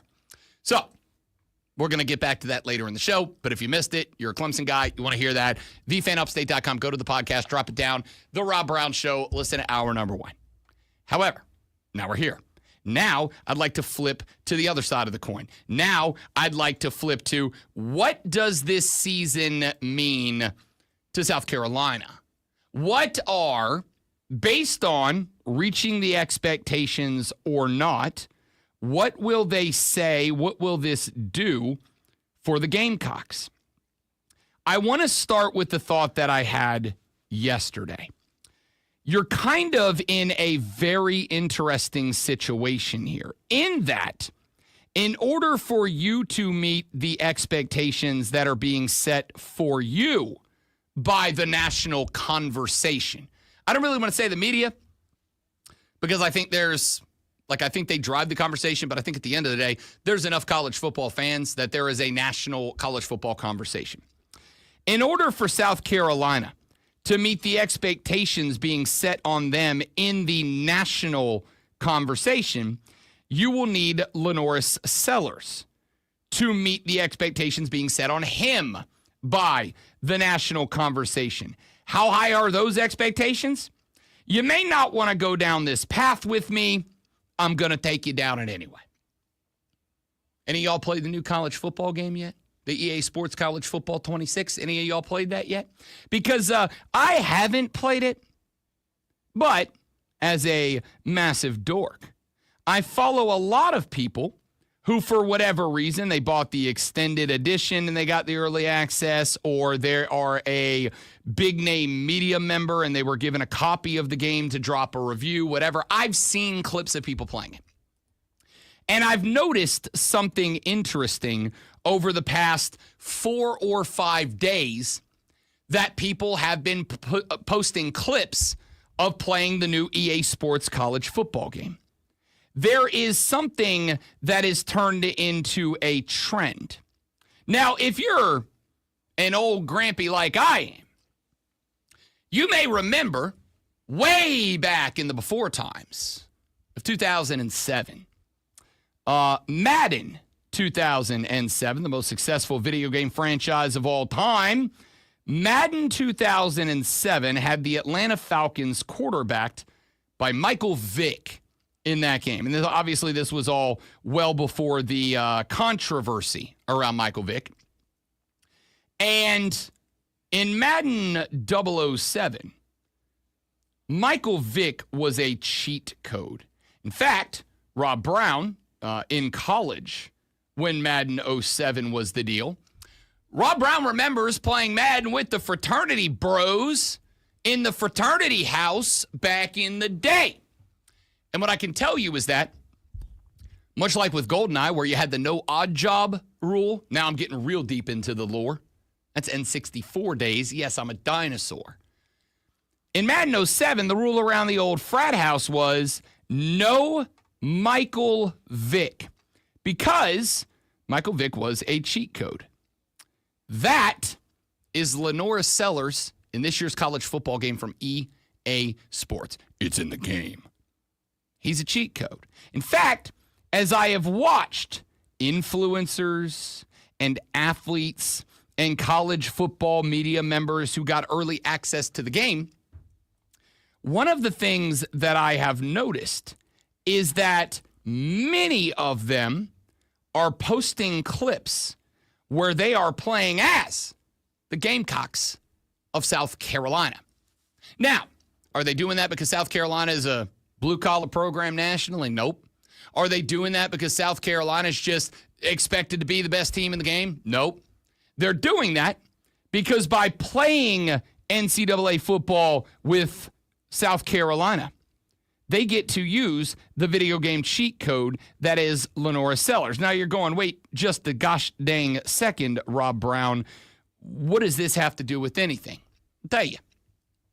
It has to do with what the expectations of Lenora Sellers are. The fact that they have this guy, and Bully Rye texted the show, he said it's actually Madden 04. Listen, Bully Rye, I appreciate you keeping me honest. Thank you very much, A. And B, again, I was in college. A lot of this is very fuzzy and hazy to me. You got to be accurate about that. You do. I stopped playing Madden a long time ago. Madden 04 is old enough to drink. That's how old it is. It's old enough to have a beer, legally. So when my best friend picked up the gaming console and slammed it against a wall and it busted in pieces and a part of it like cut my face, I was like, I'm done playing this. You know, all these stories you tell explain so much, Lonzo. So much. Think about the ones I don't tell. That's fair. So the expectations nationally for Lenora Sellers are greatness. That's the expectation is greatness. The expectations for South Carolina, as I've said a couple of times, I really do think the expectations are be in the mix for. I'm not saying get one. Be in the mix for a ticket to Atlanta for the SEC championship game. I think the expectations for South Carolina are be in the mix for, maybe not get one, but be in the mix for a college football playoff berth. I think those are the expectations for South Carolina. Now, I think the good news for Shane Beamer is this. We talked about the expectations for Dabo Swinney and the Clemson Tigers, and we talked about the narrative outcome based on either success or failure in obtaining those expectations. If Dabo Swinney reaches expectations this year, if Dabo Swinney wins a college football national championship, or at least plays for one or whatever else, Dabo Swinney earns the right to double bird everybody and say, I try to tell y'all, you can do it my way and win. If Dabo Swinney fails to meet those expectations, I think the Clemson Tigers probably lose their spot at the table in the upper echelon of college football programs. They will no longer be mentioned in the same breath as Georgia, Ohio State, etc. They will go down a tier. And again, I don't know if this matters. I mean, it's going to hurt you in your recruiting and all that. But I do not think they will be a team that is considered any given year, this team could win the national championship kind of team. And that would be a big setback. South Carolina's kind of the opposite. If South Carolina lives up to the expectations, which I am setting at, and next week and the week after that, we will get to the annual offseason question of what is your realistic ceiling and what is your realistic floor for your football team this year. My realistic ceiling for South Carolina is 10-2. I think 10-2 would be a hell of a year, and I think it's realistic. My realistic floor for South Carolina this year is 7-5. I don't think bowl eligibility cuts it this year. I think you need to be a plus game over 500. If they fall to that or below that, while I think next season may include some tough conversations, I also think that I would be willing to give a little more grace than I will Clemson. And the reason I say that is this. You have got at quarterback a very special guy. You have got a guy at quarterback that is so hyped up right now that the most played team in the new college football game of those that have the early release access, the most played team on that game right now is your team, and it is because you're a quarterback. It's kind of like when Tebow left Florida. It's kind of like when Trevor left Clemson.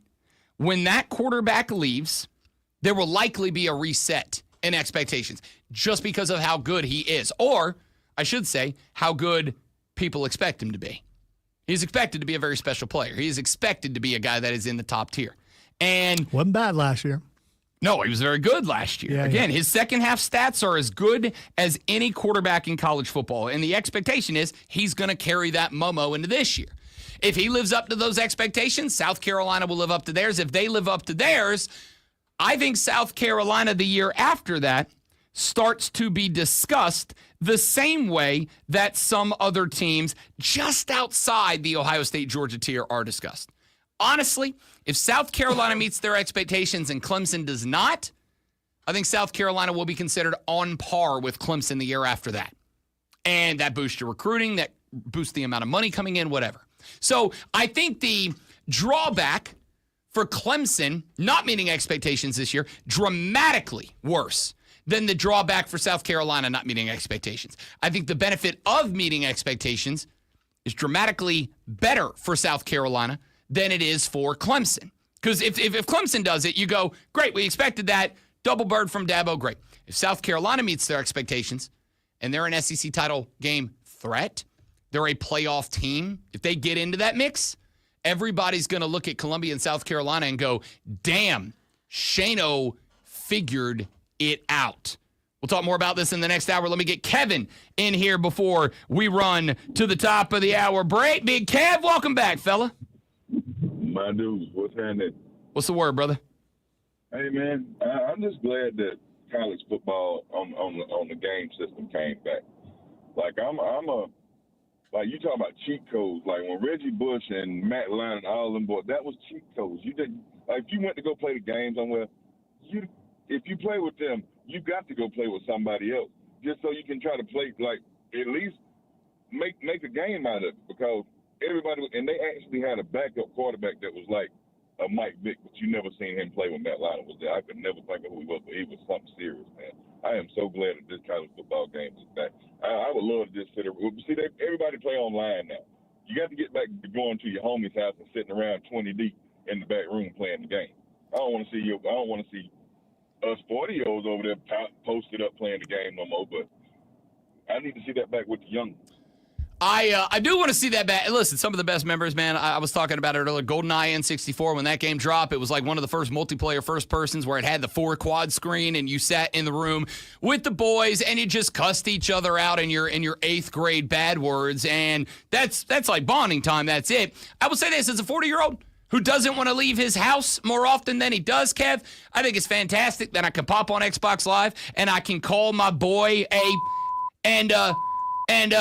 on the headset, but then also I can just take my pants off and go to bed. Like, that's a big benefit for me, but I am damn glad the game's back. And then you talking about the N64, man. Hey, man, I remember the Atari and sitting around playing Mario Brothers on the Nintendo all day long. When you are playing Duck Hunt for 2 hours, I'm going to need you to do something else with your life. Like, but that's what we did, and I love it. That's what we did. Kev, appreciate you. Good to talk to you, brother. Appreciate you chatting and jumping on the show. 844-326-3663, 844-FANFO. If the zombie apocalypse happened during that time, though, you had enough training with the duck hunt rifle that you'd be out there. Well, first off, it was a pistol. Duck hunt was a pistol. I thought they had a Nah, rifle. it was a pistol. Okay. It was a little red. It looked like a sci-fi gun. Oh, yeah, I was a big duck hunt guy. I was there, and I played it, but it was a really long time, and I'm losing my memory. It was a really long time ago. Yeah. Remember, my first video game was Pong. So, I mean, that's not a lie. That's the truth. Jokes aside, and I appreciate the call, Kev. Jokes aside, I think that the fact that the most played as team in the early release How did they find that, though? I mean, EA Sports tracks everything everybody does. What I mean, organically, these people who are playing probably have a team that's not South Carolina. How did they know to go there to find Lenore Sellers? Oh, they like they do. Do they have ratings like on? Yes, on Madden. Like they do on Madden, they have player ratings, and Lenore Sellers is just one of the highest rated quarterbacks in the game, but his speed's like a 99. And so, like, there are clips going around of this dude in the game taking a snap and doing like he used to do with Bo Jackson. Here, you want the throwback? Bo Jackson and Tecmo Bowl, where you just run him all over the field because no other player character has the speed to catch the guy. So he's just running in circles with 11 guys wearing a different color chasing him and unable to catch him. See, my guy was Walter Payton, and this was earlier. You had Walter Payton. No, that's fine. You could run all over everybody. Bo Jackson in Tecmo Bowl was the definition of a cheat code in a video game. Nobody else in the game could get anywhere close to him, and that's Lenore's in this game. The point that I'm making here is like, yeah, it's kind of funny, goofy, whatever, but I mean it when I say that is an indicator of how high the expectations are. And if he meets his, South Carolina meets theirs. And if they meet theirs and they're an SEC title team right there in that mix, if they're a playoff team right there in that mix, and especially if they do anything with that and they meet those expectations, I think South Carolina next year jumps up to that B tier, that second tier of teams that it's like Penn State. If they get it right this year, they're a threat. We'll talk more about that coming up. We got the Audio Blitz next. We got Lonzo's Sports Flash now. Speaking of a team that hasn't met its expectations, the Atlanta Braves stopped a 5-game losing streak with a 9-2 win over the A's last night. Ronald Acuna Jr., who missed Tuesday's game with back tightness, hit a leadoff home run and another in the fourth. Bryce Elder picked up his third win of the year, going 6.2 innings and giving up 8 hits, but just 2 runs while striking out 7. Devin Booker has agreed to a 2-year, $145 million maximum contract extension with the Phoenix Suns, the highest annual extension salary in league history, surpassing Shai Gilgeous-Alexander's deal signed last week. Booker's contract is now for 5 years at $316 million in total. The NHL regular season is expanding to 84 games as part of a new collective bargaining agreement between the league and the Players Association. The full details of the CBA haven't been released yet, but we'll find out soon. Hour number 3 of the Rob Brown Show coming up next. Up to the minute upstate traffic. The I-85 corridor through the upstate is still in good shape this morning with minor sluggish speeds in both directions between I-385 and Aviation Parkway. Roadwork is scheduled today, Highway 276 Lawrence Road and Highway 14 just south of 85. There will be temporary lane closures. Traffic downtown's Greenville and Spartanburg, light so far this morning. From the News Talk 98.9 WORD Traffic Center, I'm Bill Brooks on The Fan, Upstate. Burgers? Check. Fries? Check. Home runs? Double check. The Hub City Spartanburgers are cooking up good times all season. Bring your appetite for baseball. We got the rest. Get your tickets now at HubCitySpartanburgers.com. DQ presents How to Make Your Summer Take Flight. Just head into DQ for a new Superman Cake Batter Cookie Dough Blizzard Treat. Treat your inner hero to an epic mix of sugar cookie dough, sprinkles, and cake batter flavor. Blend it all with legendary DQ soft serve, and it's enough to tempt Superman himself. Fly into DQ for our new Superman Cake Batter Cookie Dough Blizzard Treat before it's gone. And don't miss Superman, only in theaters July 11th. DQ, happy tastes good. Only at participating locations. This is the story of the one. As a lineman, he does whatever it takes to keep the power on in his community. And he wants a partner like Grainger who does the same. Grainger offers the professional-grade products he needs, from voltage detectors to harnesses to hard hats, plus fast, dependable delivery, so he can rise to every challenge. Call 1-800-GRAINGER, click Grainger.com, or just stop by. Grainger, for the ones who get it done. When it comes to the best sports talk anywhere, Let's get this show going, man. Listen to the Fan Upstate on Odyssey no matter where you are. In the car, at home, at work. Download the free Odyssey app on your phone. Search the Fan Upstate, and you're in the game. Hey, now we roll. The Fan Upstate. It's the Rich Eisen Show. Brian Gutekunst here, the general manager of the Packers. How do you take in what's going on with Rodgers right now? Yeah, he was a great player here, and there's so much appreciation for him from our organization, from myself. And you're kind of rooting from him from afar to keep playing because he's such a great talent. He's had a long, really good career, and if he decides to hang it up, that's pretty good. 20-some years. The Rich Eisen Show. Weekdays at noon on the Fan Upstate. 97.7 FM Greenville, 97.1 FM Spartanburg, and everywhere on the Odyssey app. When it comes to the best sports talk anywhere, Let's get this show going, man. Listen to the Fan Upstate on Odyssey no matter where you are. In the car, at home, at work. Download the free Odyssey app on your phone. Search the Fan Upstate, and you're in the game. Hey, now we roll. The Fan Upstate. The Fan Upstate. WYRD Greenville. WORD Spartanburg. WFBC HD3 Greenville. W249DL Greenville. W246CV Spartanburg. The Fan. Upstate. An Odyssey sports station. Man, check this out. You're on official Rob Brown lockdown. Represents being real. Yeah. Real, unfiltered sports talk. Manufactured locally for the Carolinas. Locked down. This is the Rob Brown Show. Get robbed. Only on The Fan Upstate. The Rob Brown Show back on your radio. It is the Fan Upstate. Rob Brown, the Great Alonzo, and you. 844-326-3663. 844-FANFONE is the number to be a part of the radio broadcast. If you wish to do so, you can text that number. It is the Hub City Spartanburger text line. Give us a little textual satisfaction, won't you? By shooting a text to that number. We'll read them on the air. As Spike did when he said, Leroy Jenkins. Always a great war cry. Me and the boys still shout that one. It's great. Spike said, has Governor Walnuts already signed that New Jersey bill?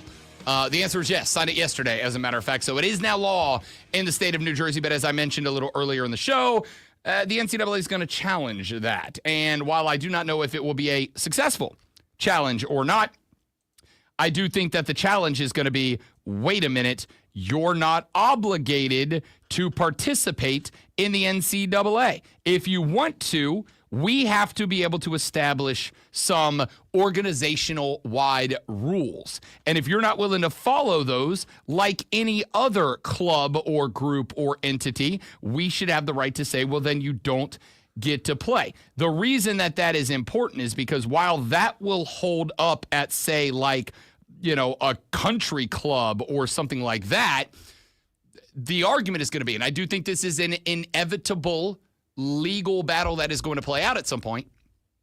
The argument is going to be, you have a monopoly. You have a monopoly, and there are no antitrust exemptions for you, meaning that as long as you have a monopoly, states should have a say in how you operate.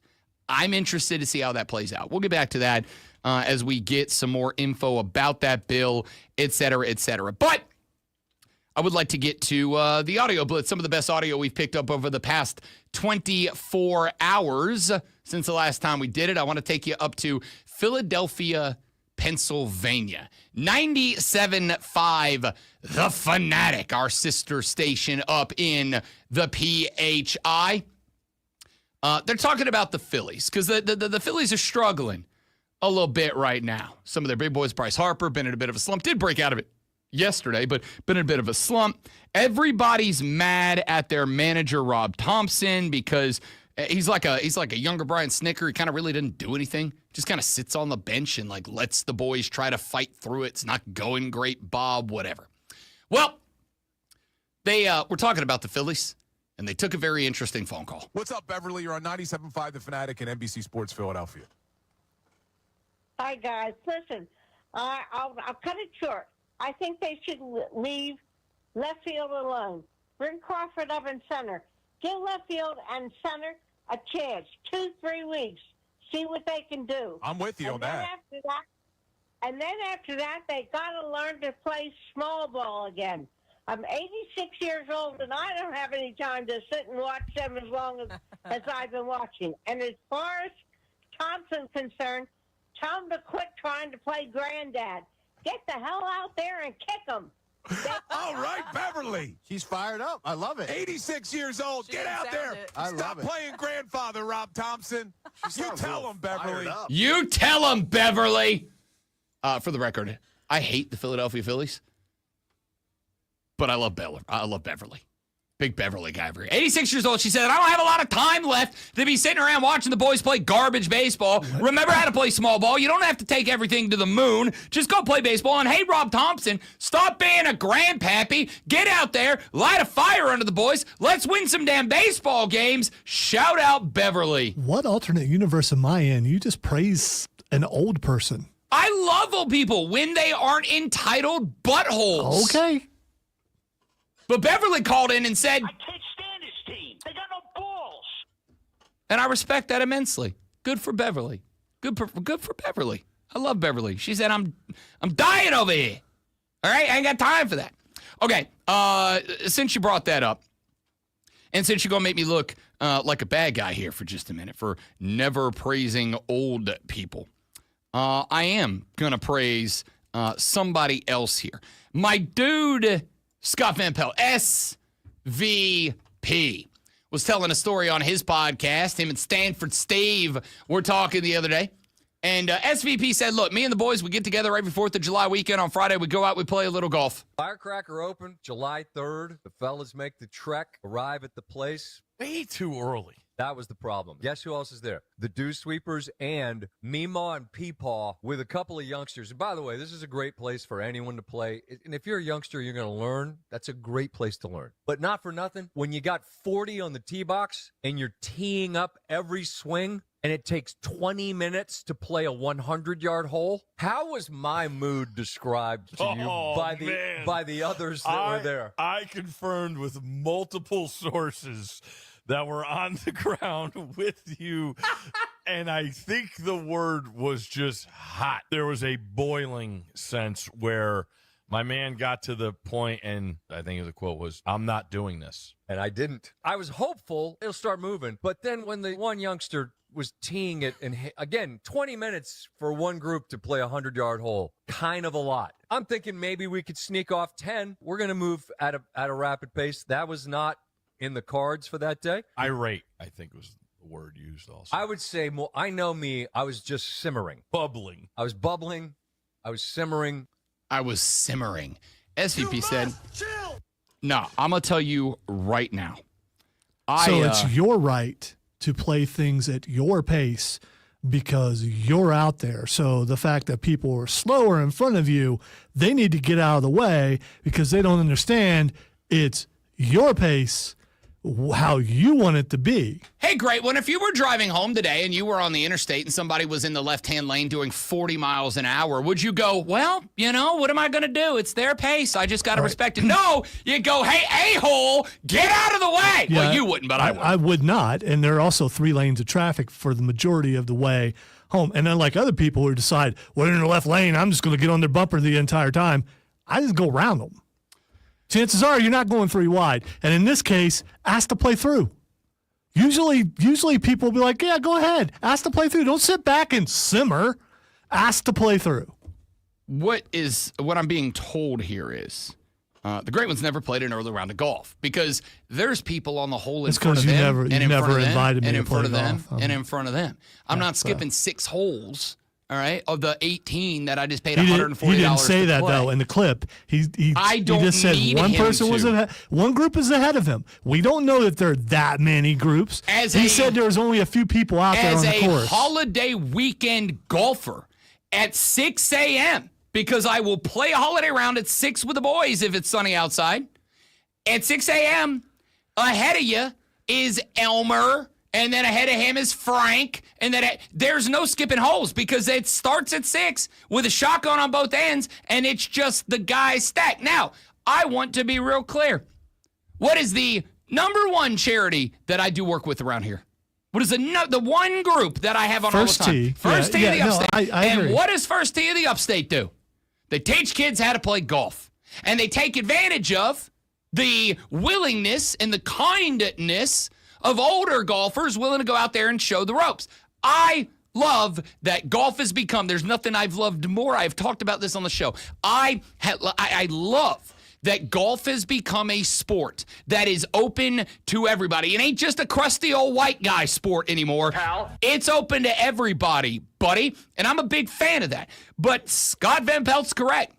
If it takes you 20 minutes to play a par 3, you're doing it wrong. Yeah, like you're the bad guy in this situation, not me for going, we shouldn't be sitting here on the tee for 20 minutes while you finish up a par 3. Hit your shot, get on the green, knock your 7 putts down, and let's go. I'm out here to be stress-free, and you're ticking me off. Yeah, if you're out there to be stress-free, then you're playing the wrong leisurely activity because it causes you stress. And here's the thing. You sound so elitist right now. No, I don't. You absolutely do. Lonzo, if you're on a one-lane Lonzo, highway. you obviously have never played this game before. I have played this game before in the morning with the boys. First off, I don't think it is elitist to say, I'm willing to bet I play more golf than you do.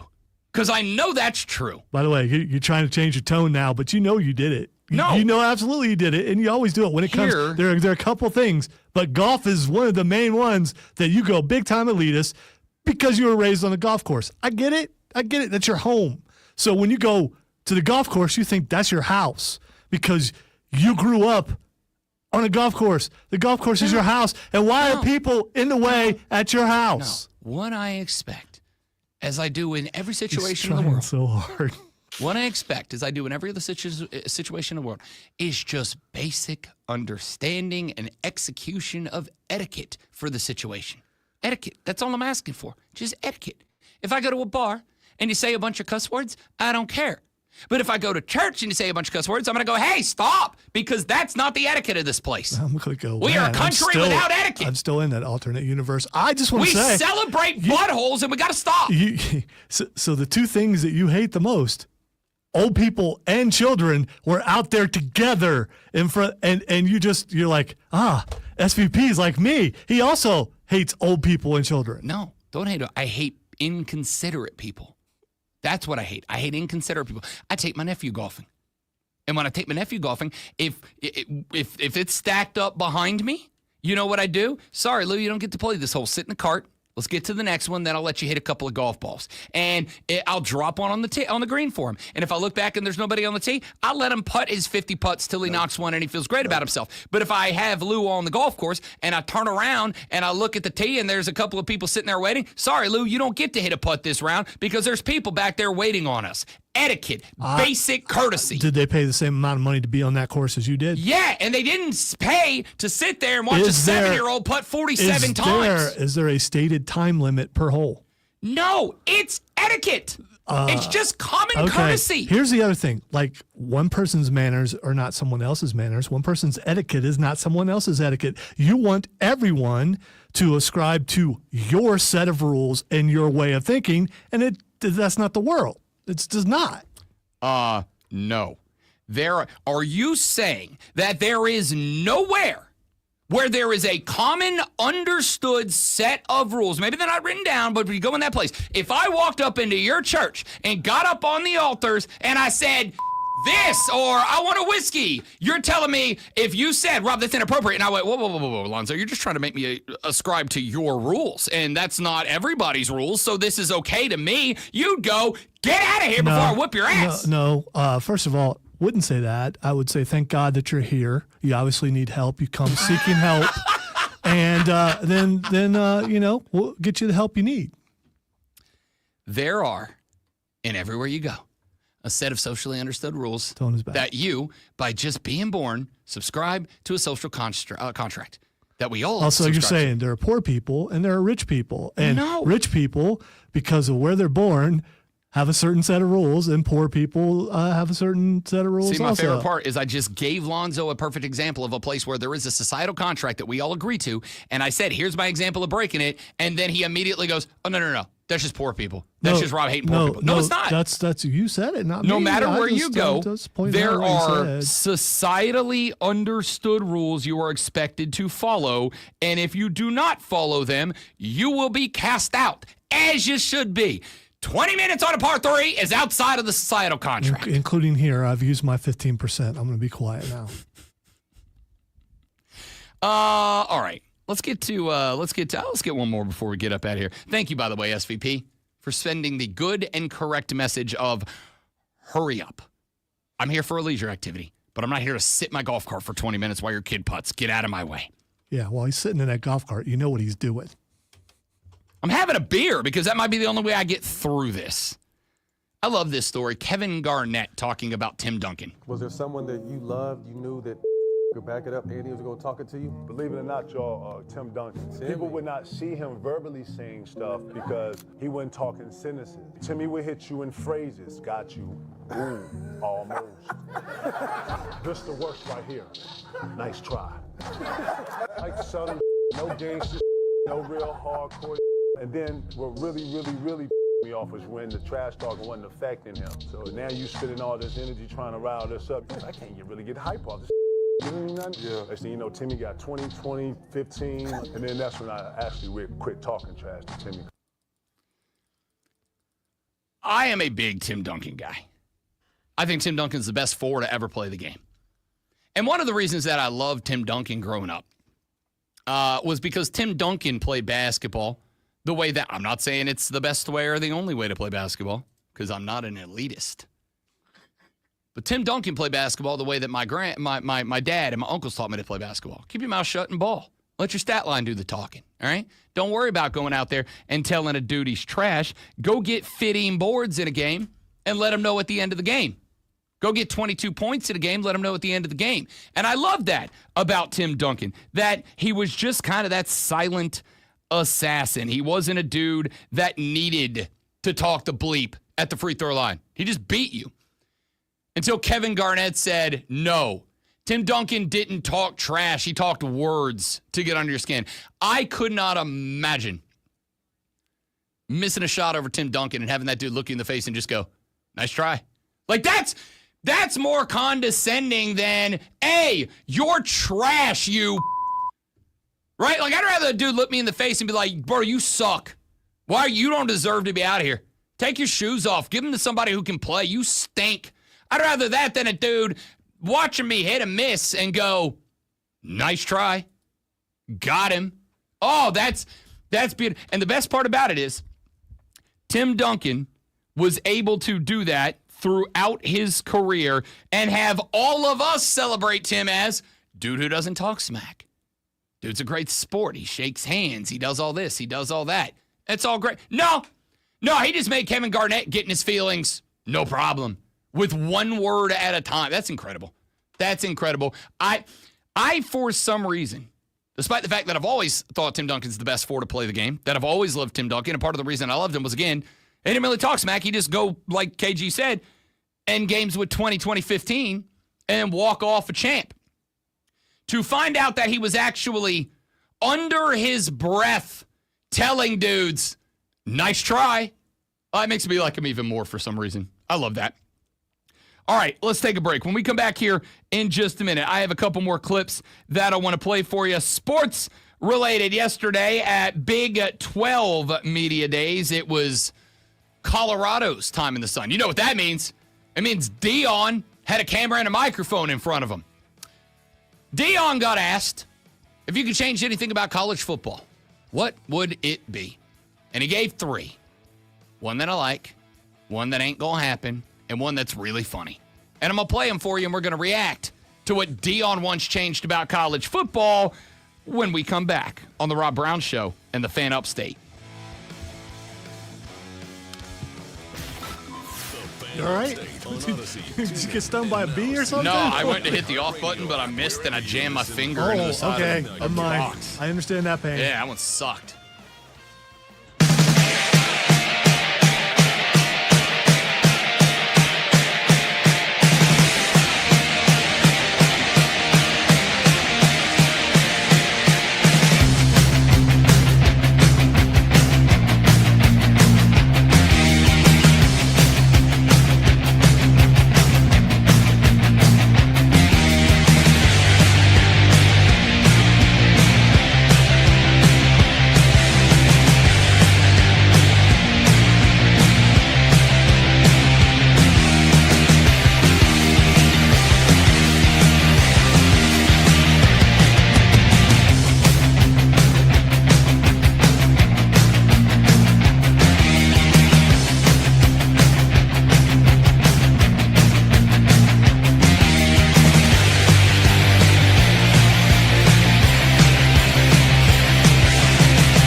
There's a whole lot more to know about sound if you really want to go into the subject.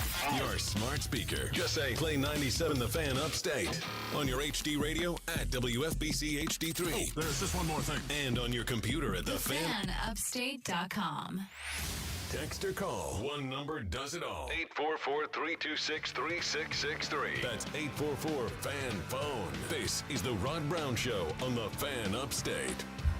Deion Sanders, over the past couple of years, has obviously become one of the most prolific personalities in college football. Like him, don't like him, doesn't matter. When Deion speaks, the college football world pays attention. Well, Deion, along with the rest of the Big 12, are having their media days right now in Frisco, Texas. And yesterday, Deion Sanders had his time to take to the stage. Deion Sanders, while on the stage, got asked, what changes would you like to see made to college football? And he proposed 3. Here's what Deion had to say. What I would change in college football, it has to be, and they're trying to implement it. It's got to be a salary cap on this stuff because this stuff is going crazy and nobody know where it's going to land, where it's going to end, and you have so many different doors. It's like I would see a player that said he got an offer from another school, and I'm trying to figure out why you guys haven't investigated it and how is that possible when the guy's not in the portal? How's that? Now, if that was one of my players, you guys would be all over it. I'm trying to figure out how can somebody say, you got a $5 million offer? How? And the kid is not in the portal. So I think we need to be upright and upstanding. Secondly, I like the professional rules to be implemented in college. They're getting ready to be pros. So let's go 2 feet in, on the catches. Let's mark the foul if it pass interference. Let's do the same thing the pro game is. Let's do it to college. And let's do something about the uniforms. We got guys out there in backer shorts. That makes me sick because I'm a football guy. Like I played this game at a high level, and I have so much respect for this game. And how can we allow guys out there in backer shorts? No knee pads, no nothing, literally pants up under their thighs, and that's cool. So I think there should be a fine implemented for that stuff, and let's have more respect for this tremendous game. Now, I could go all day when you talk about making some changes, but we have a pretty good game, a darn good game, one of the best games, I think, in sports. That's why we attract so many people, especially the Colorado Buffaloes. We attract so many eyeballs. You want to see us win, you want to see us lose, but you want to see us. But I wish we could implement some of those things. It's just 3 off the top of my head. So Deion says there are 3 things he wants to change. Number 1, salary cap implemented. Number 2, wants to see NFL rules adopted at the college level to get the NFL ready guys ready to play NFL rules. And number 3, he wants to see uniform rules. He says we got DBs out here wearing biker shorts with no knee pads and no thigh pads underneath them. Honestly, cool. The last one, fine, sure, why not? I'm good with that. And I'm not even saying uniform rules as in everybody's got to have the same length socks. I'm saying, yeah, I think it's probably for the best if we have guys required to wear the right safety equipment out there. Once you get to the NFL and it's your own butt on the line, that's probably a different story. All right, fine, whatever. Yeah, but along those lines, if you want it to be more NFL, and I don't like it either, but if you want it to be more like the NFL, where you just pointed out they can do whatever you want when you get to the NFL, this is the NFL light. Why do something that's different than where you're going to be? As far as the rules changes goes, I think you should make a uniform. So the answer to question number 1 is because what percentage of college players go to the NFL? It's 1.2% of all college players make it to the league. So it's never going to operate as the NFL's experimental ground. It's never going to operate as if it wants to be NFL light because out of every football team, they'd be lucky to have one guy go to the NFL on average. Obviously the Ohio States and the Georgia sent a bunch, but when you start talking about Delaware State, when you start talking about Boise, Boise State's going to send one guy from last year's team to lead. They sent Ashton Genty. Like, that's the whole list. And they were lucky to have that guy. So I get that, whatever. If they ever decided to change and say we're going to play NFL rules, like, okay, cool, fine. And if they don't, okay, cool, fine, whatever. I'm good with it. The only one that I think from Deion Sanders genuinely warrants a conversation here is the salary cap. He said there needs to be a salary cap. Now, he did go off on kind of a related but not related take, which was we hear stories about guys and, oh, this kid got a $5 million offer. Well, he's not in the portal. How did he get that $5 million offer? Like, how was that conversation? And this is why I have also screamed for many years, if you're a coach, if you're an athletic director, if you're a president, if you're an administrator, if you're anybody with any sort of agency in the game, and you find out that one of your dudes who's not in the portal caught an offer, name and shame. This is why I am super tuned into this Wisconsin-Miami lawsuit. They straight up said they tampered. They did, like, they broke the rules here. Name and shame. We had a story a few weeks ago where one of the SEC coaches, who was it? It was, now I'm blanking, but basically started accusing, I think it was Georgia, of tampering, of contacting guys they weren't supposed to be contacting. And I said at that point in time, hey, College Sports Commission, if you want us to take you seriously, if you want us to believe that you're really a thing, if you want us to believe that you are the solution to what ails what a lot of you think is wrong with college football, then investigate this stuff, right? Go to that coach. Go to Wisconsin and say, give us what you got. Text messages, phone calls, emails, recorded conversations, interviews. Give us everything you got. We'll investigate. And if we find out that a school, a player, a coach, an agency, an outfit, whatever, any sort of entity in college football, if we find out that they did indeed violate our currently established rules, we'll bring the banhammer down. And then bring the banhammer down. Make it a thing. Make an example out of somebody. Now, as far as the salary cap goes, there is one. It's on the rev share. It's $20.5 million. Because here's the reality. If you opened up that and you said unlimited revenue sharing, you give as much as if you're a university. You still have NIL, right? So you still have NIL, which you're not going to be able to cap. You just can't cap that. Right. So, but if you said, if college football, if the College Sports Commission, if the NCAA was to say, as your rev share goes, which there is that $20.5 million cap on, if that rev share was unlimited, if you could, as a college, give away as much of your school's money as you wanted to, then I would say, yeah, you can cap that, right? You can cap that because, with NIL, there is already going to be an advantage for huge schools. Georgia is just going to have more big-name, big-money boosters than San Diego State. USC and UCLA are going to have a bunch of Hollywood A-listers that love those football programs in sunny Los Angeles, California. Will Ferrell's going to be able to put money in the pot, along with his actor buddies, more than the graduates of, I don't know, New Mexico State, right? Like, that's just the reality. But that's all dollars where a private entity, a business, whatever, a private entity says to a player, we would like to give you this much money in order to put your name, image, and likeness on our product. I do not think that you can step in because that is an agreement, a contract between a private entity and a football player that is aside from the university. That's not him getting paid because he plays football at Georgia. He's getting paid because he's got a brand. It just happens to be the brand was built by playing football at Georgia.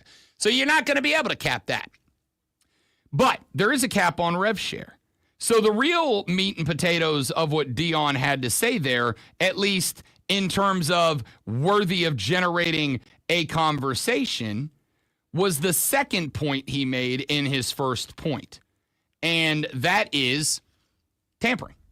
That is schools calling players who are already playing for another team on a scholarship, whatever, and making an offer. Well, I don't know what you want to do about that. I've said this 1,000 times. I'll say it 1,000 more. Unless you are willing to name and shame. And Dion, if you know that this is happening, if somebody from Colorado comes up and goes, yo, Coach Prime, I got a call from XYZ State University, and they offered me $2.5 million in rev share and $5 million in NIL deals if I move over there. And this person's not in the portal, and they were on the list of players that they did not have a right to contact. Name and shame. Or else, what do you want to happen? How do you want to handle this? I've gotten to the point now where I just believe in just about every situation that if a coach comes out and says, I got a player who told me that they got an offer of X million dollars or X $100,000 to go play at this other school. I believe one of two things about that. Either A, that person's just lying and that didn't happen and they're just trying to cause a stir. Or B, it did happen, but they don't want to name and shame because if they name and shame and somebody goes, oh, we're going to go bust that guy, they're worried that somebody in their program is going to get busted for doing the same thing. If you don't name and shame, I can't do anything. That's once again, this is where we are until we find out wherever it is that we are going. Let's run to a break. When we come back here in just a minute, got a few more things that I'm going to get to. We'll talk some more South Carolina because y'all caught a compliment from a big-name sports talk media personality that I think says a lot about South Carolina's optimism this year. I'll tell you what it is, and we'll play it for you. We'll react to it next on The Rob Brown Show in the Fan Upstate. The Rich Eisen Show, today at noon, only on the Fan Upstate.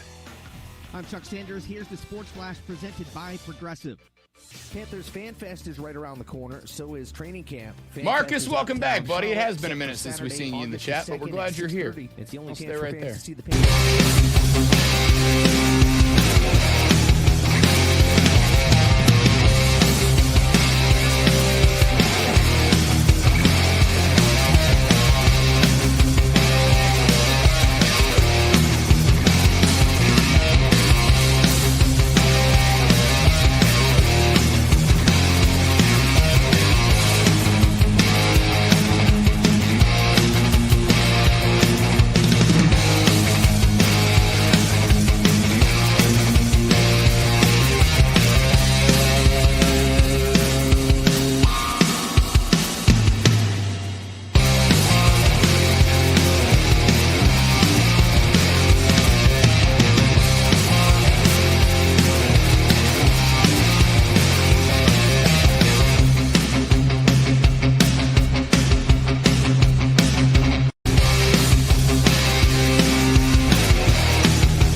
A.J. McCarron is a former quarterback for the Alabama Crimson Tide and has become recently a big-time name in the sports media world. He not only shows up regularly on the SEC network, he is on certain broadcasts, and he, along with everyone else in America, has his own podcast where he talks collegiate football. A.J. McCarron was doing his podcast, and it is an Alabama football podcast. A.J. McCarron was doing his podcast the other day, and they were taking listener questions. And A.J. McCarron got asked, what is the most nerve-wracking game on the schedule? Not the most dangerous, not against the best team. What is the game that you look at and you go, I'm kind of worried about that one? And here was his answer. The scariest game out of all those is the following week at South Carolina. Myself and Trent both know it is an extremely loud place to play at. South Carolina took Bama down to the wire last year, really cost himself the game. I mean, really had the game won and blew it. I remember like it was yesterday, 2010, running out of that tunnel. And I mean, that place is loud. That techno music starts going and the crowd is waving white towels. And I mean, they get amped up there. Shout out to my boy, Steven Garcia. I absolutely love him. He's an awesome dude, but played out of his mind that day. Alshon Jeffries played out of his mind that day. I mean, I really think that team that they had in 2010 for South Carolina compares to this team that they have right now. Lenore Sellers, the young freshman DN, number 6, an absolute dog. I think possibly the best DN in the country.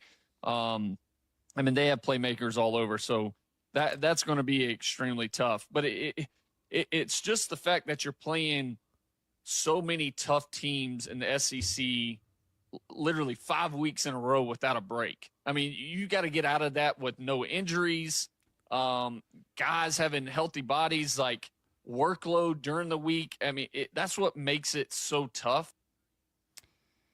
So A.J. McCarron got asked, daggum techno music. In the meat and taters of the season, what's the scariest game on the schedule? And his answer was, on the road will it be? It's on the road to South Carolina. That place gets loud when that techno music starts playing and they're waving the white towels. They get hype. And I will tell you, as I put together yesterday, and I need to finish this list, fortunately for us. And if you missed this interview, I thought it was a great one. We had Chapel Fowler of the State yesterday join us. Phenomenal interview, final hour of the show. But was kind of a last-minute book. So I didn't get to finish the power ranking of my the college football stadiums I have been fortunate enough to attend games at. My own best stadiums to go to that I have been lucky enough to go to. I'm actually going to circle back around. I wanted to finish up that list last night, but I added 2 more schools, and then I had to redo my rankings. But I did put South Carolina at number 4 on that list of best places to go to a game, and the environment was the reason why. Now, again, that's when the stadium's full. That's when they show up. That is also knocked personal because I was ranking them the way I wanted to, not by the fact that you only let me tailgate for like 4 hours, and that's just not enough tailgating time for your boy. But it is a loud place. It is an impressive place. I've gotten to go to 3 games there so far, and I had a great time at all of them, and it's an impressive environment when the fans show up. Much like some other schools, sometimes you're guilty of not showing up, but when you do, it's as good as anywhere in the country. So, A.J. McCarron says that's the scariest game on the schedule. This is why I've said a couple of times, the elevation, the expectations are elevated to me this year. In my ever so humble yet frequently correct, ball-knowing opinion, 6-6 don't cut it this year.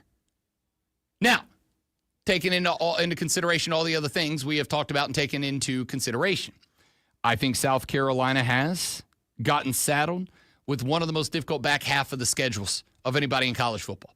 Second half of your schedule is tough, but here's the thing. A lot of SEC schools have a very similar portion of the schedule. The reason I've said it's unfortunate for you guys, and I consider you to have one of the toughest, is because you're backloaded.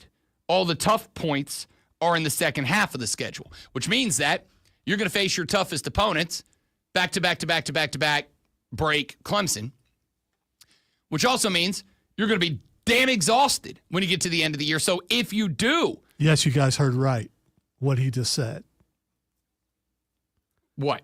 Back-to-back break, because they got, who is it, Coastal, and then Clemson. And then Clemson. It was like Clemson in lowercase. You got really hard games, and then Clemson. That's what I heard. No, that's not how I meant it. A lot of people heard that way. What I meant was, and you're going to be labeled because of it. So you need to clarify. I'm going to get labeled anyway. I don't want you. I don't want you to get that label. What I meant was Clemson hater. You've got the meat and potatoes of your SEC schedule.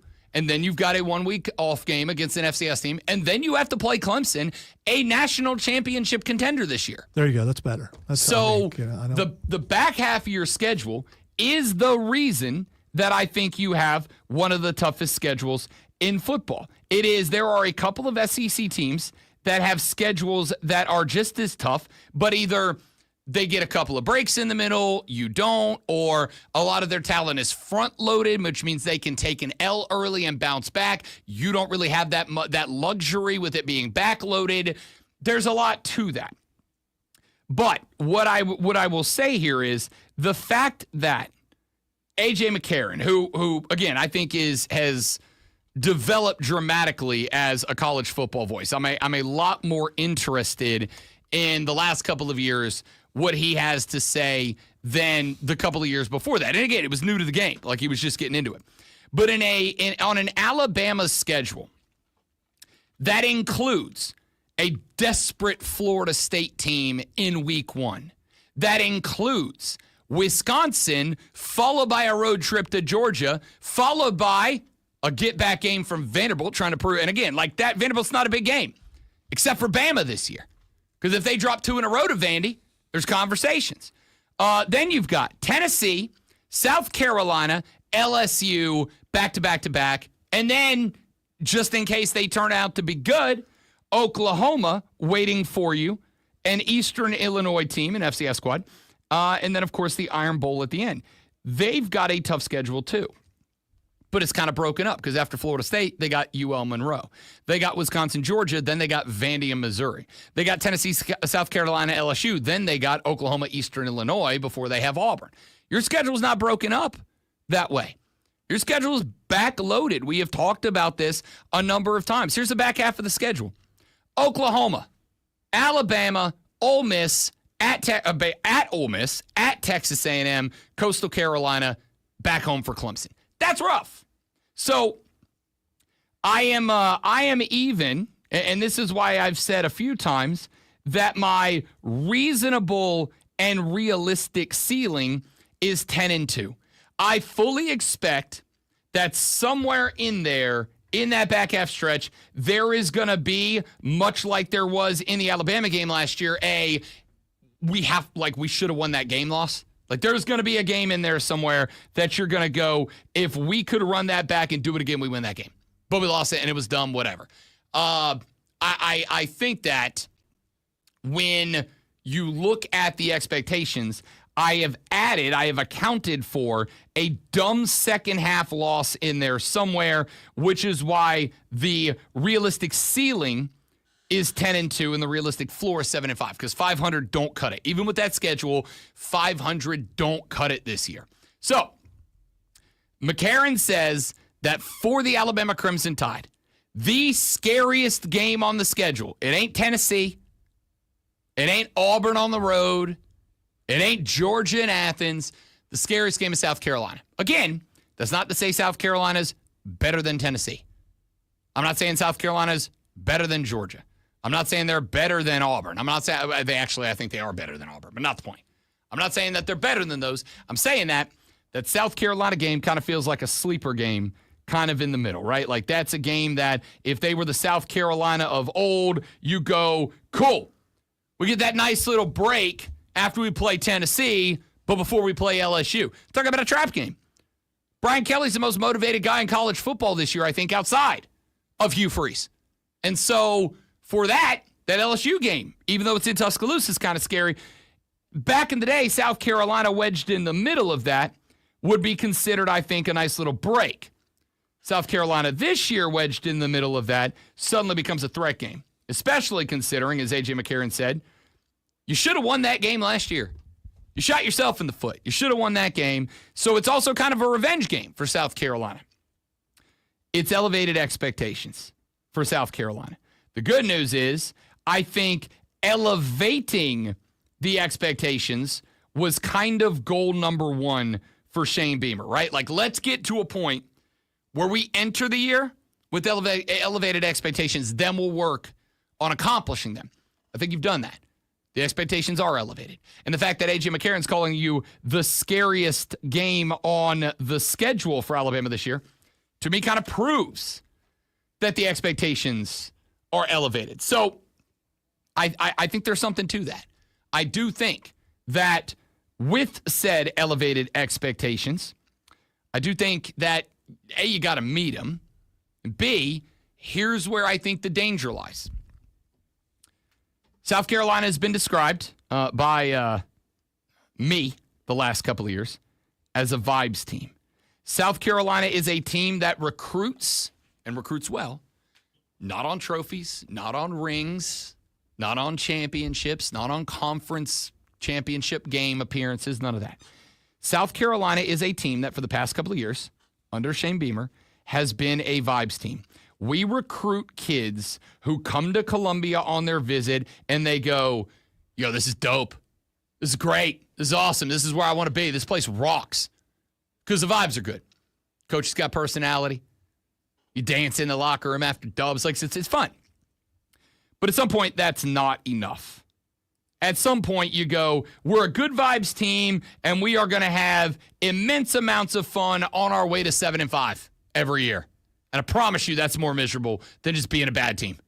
I've been both. It's more fun to be a vibes team, it's more fun to be a bad team with no expectations than it is to be a vibes team that gets you all up in your feels every offseason to go 7-5 and never make a conference championship game.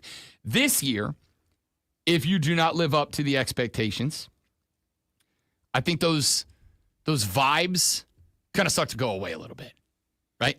Like, kids are going to start to realize, because I think right now, the thought to some degree right now is, I can go there. It's a good vibes place. It's a place I want to be. It's a place that the coach is great. It's a place that the personalities are great. It's a place that the city's great, that this is great, that's great. And I could be one of the guys that takes us to the next level. I could be one of the guys that elevates South Carolina into championship conversation.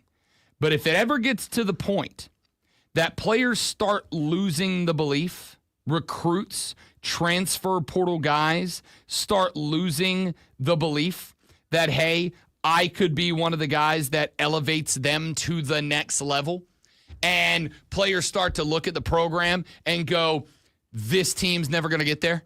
Like, we'll have fun. We'll dance in the locker room. The sandstorm's great. Like, that's all fun. That's all well and good. But they're just never going to threaten. Techno music. At some point, that's not enough. At some point, top-tier guys are going to look at that and go, yeah, like, it seems like it's an awesome place to be, but I'll never have a chance to win anything there.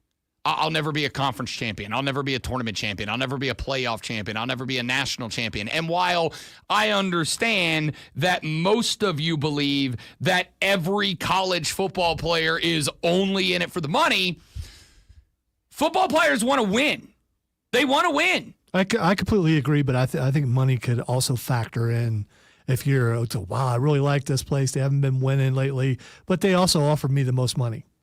I mean, it's whatever motivation. I don't disagree. Here's the problem. Yeah. You think South Carolina can do that? I don't know. You think they compete with Georgia, Alabama? I don't know. I'd be willing to bet they don't. You don't know either. It's hard to know that. I think it's whatever businesses are around there that are willing to put that kind of money, what boosters are willing to put that kind of money into NIL collectives. Here's the other part of the discussion that has to be had.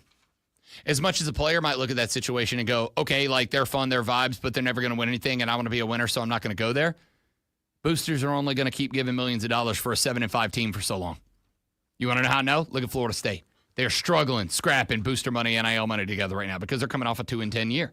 And a lot of folks down there, I know this for a fact, a lot of folks down there have stopped scratching checks to the collective. They've stopped scratching checks to the school. There's a reason for that. They're only going to put up with bad football for so long. Real quick before we go to our break, yes, to the three of you that have now pointed out that Coastal Carolina is a Sun Belt team and FBS team, not an FCS team. I know I screwed up. I was talking fast to get to my point. That's how it works. My bad. Yes, I'm aware Coastal's an FBS team. I got a lot of respect for the Chanticleers. That's my bad. Hey, thanks for listening, though, and paying attention. Yeah, no, I'm thanking for the correction. I did say they are an FCS team. They are an FBS team in the Sun Belt, Fun Belt. I am aware of that. I was just a dummy trying to talk about not that, just make a point, which I hope you got. Now I hope you get satisfaction out of the sports break. Nailed it. It was beautiful.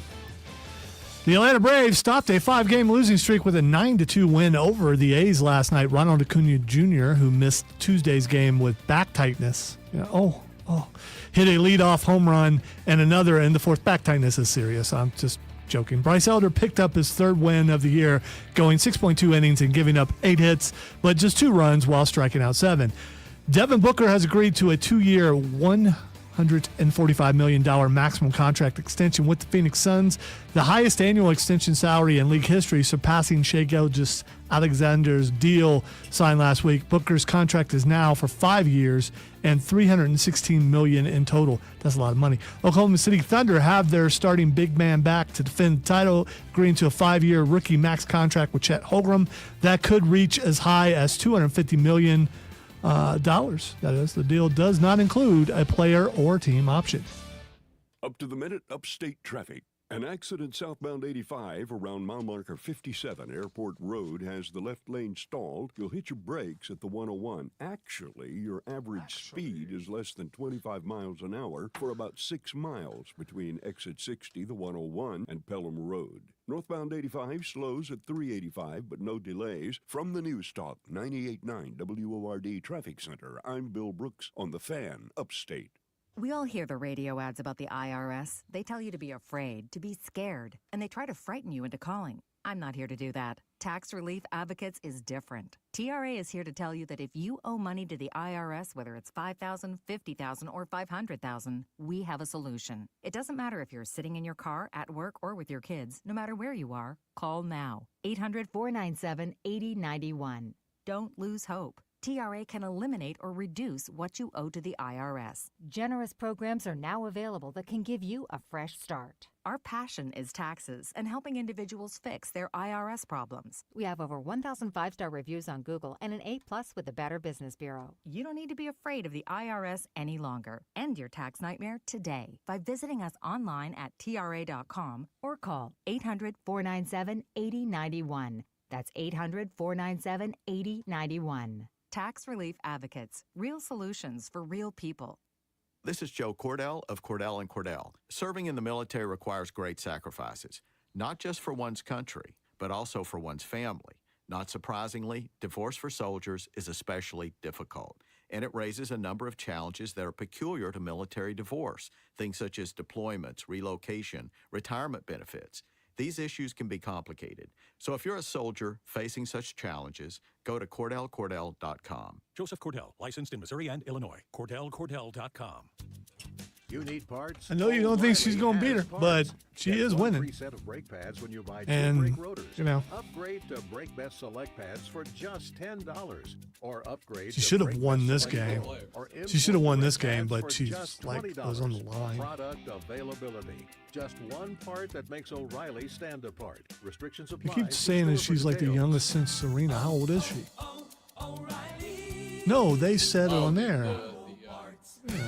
Why'd I go to the Yeah. doctor?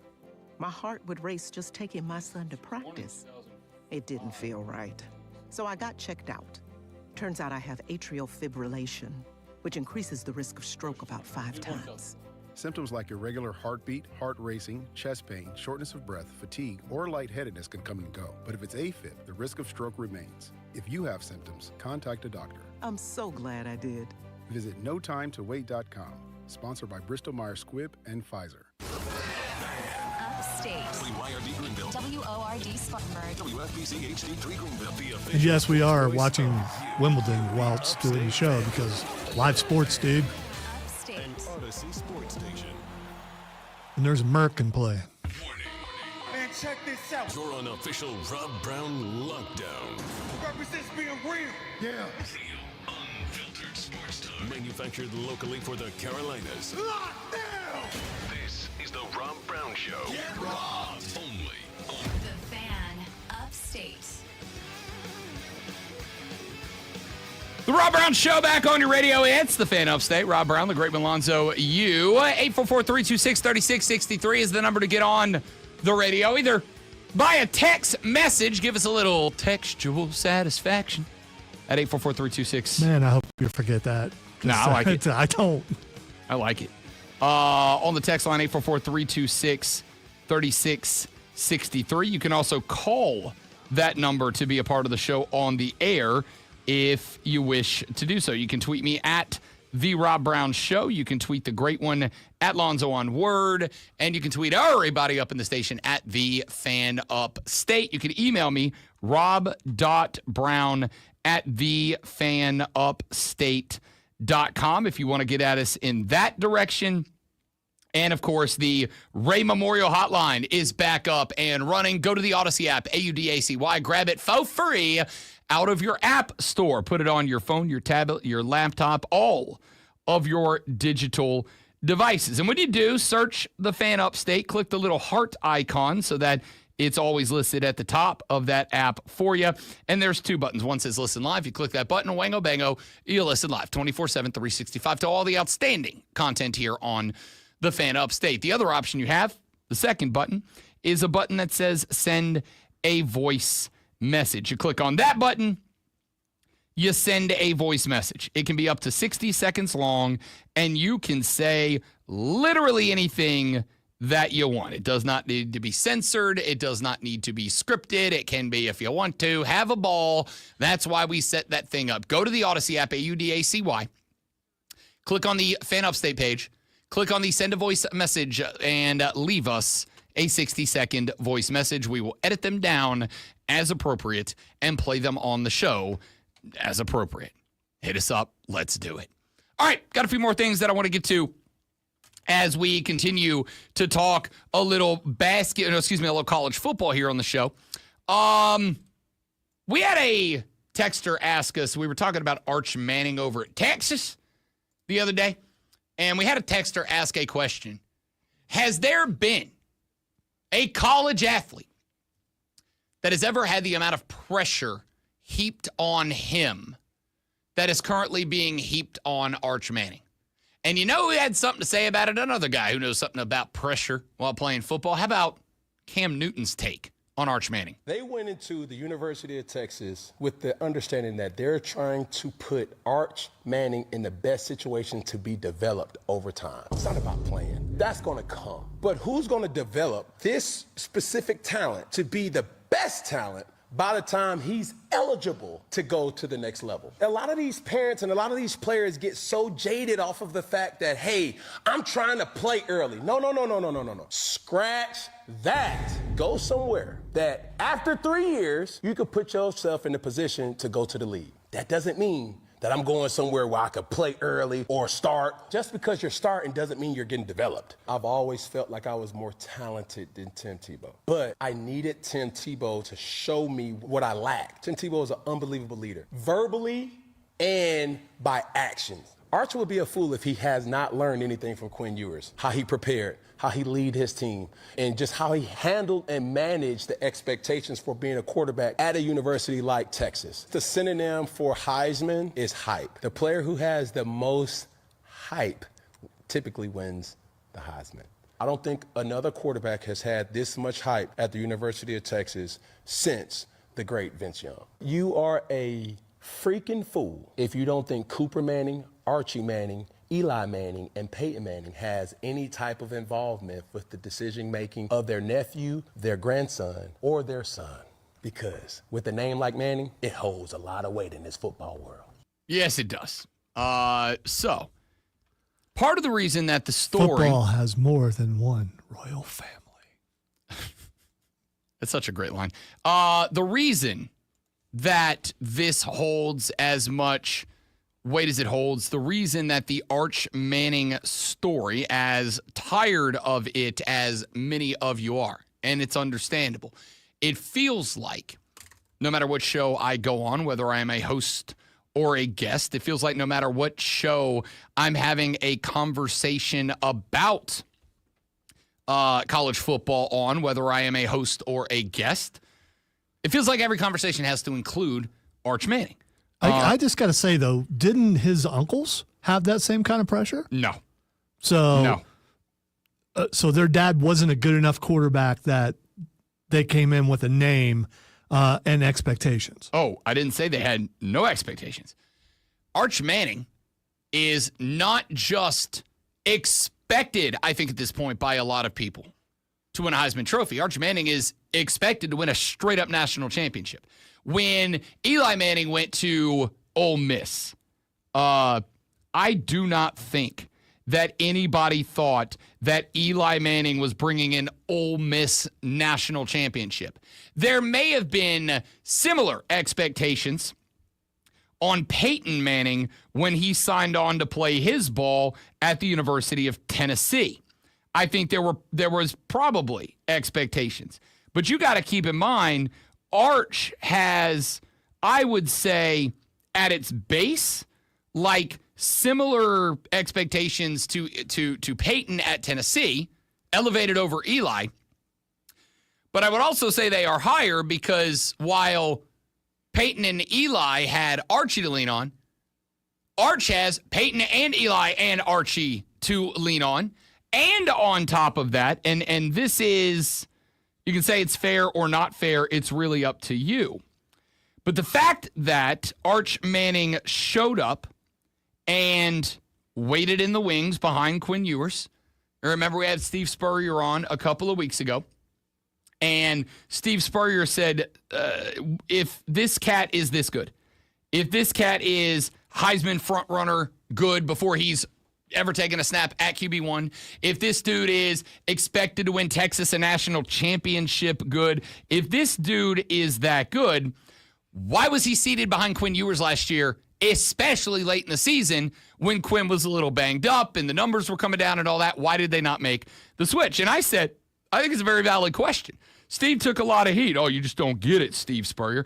No, quite the opposite. I think he does. But Steve Spurrier witnessed the same situation a couple times.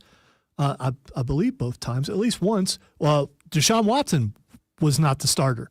But then, and there was, why is he not starting? Why is he not starting? And eventually he was. Same thing with Sunshine, not the starter. And eventually he went in because his talent surpassed the guy that was starting ahead of him. Why didn't Quinn Ewers do that? I mean, why didn't Arch Manning do that over Quinn Ewers? That's the question Steve Spurrier was asking. Yeah, and I think it's a fair one.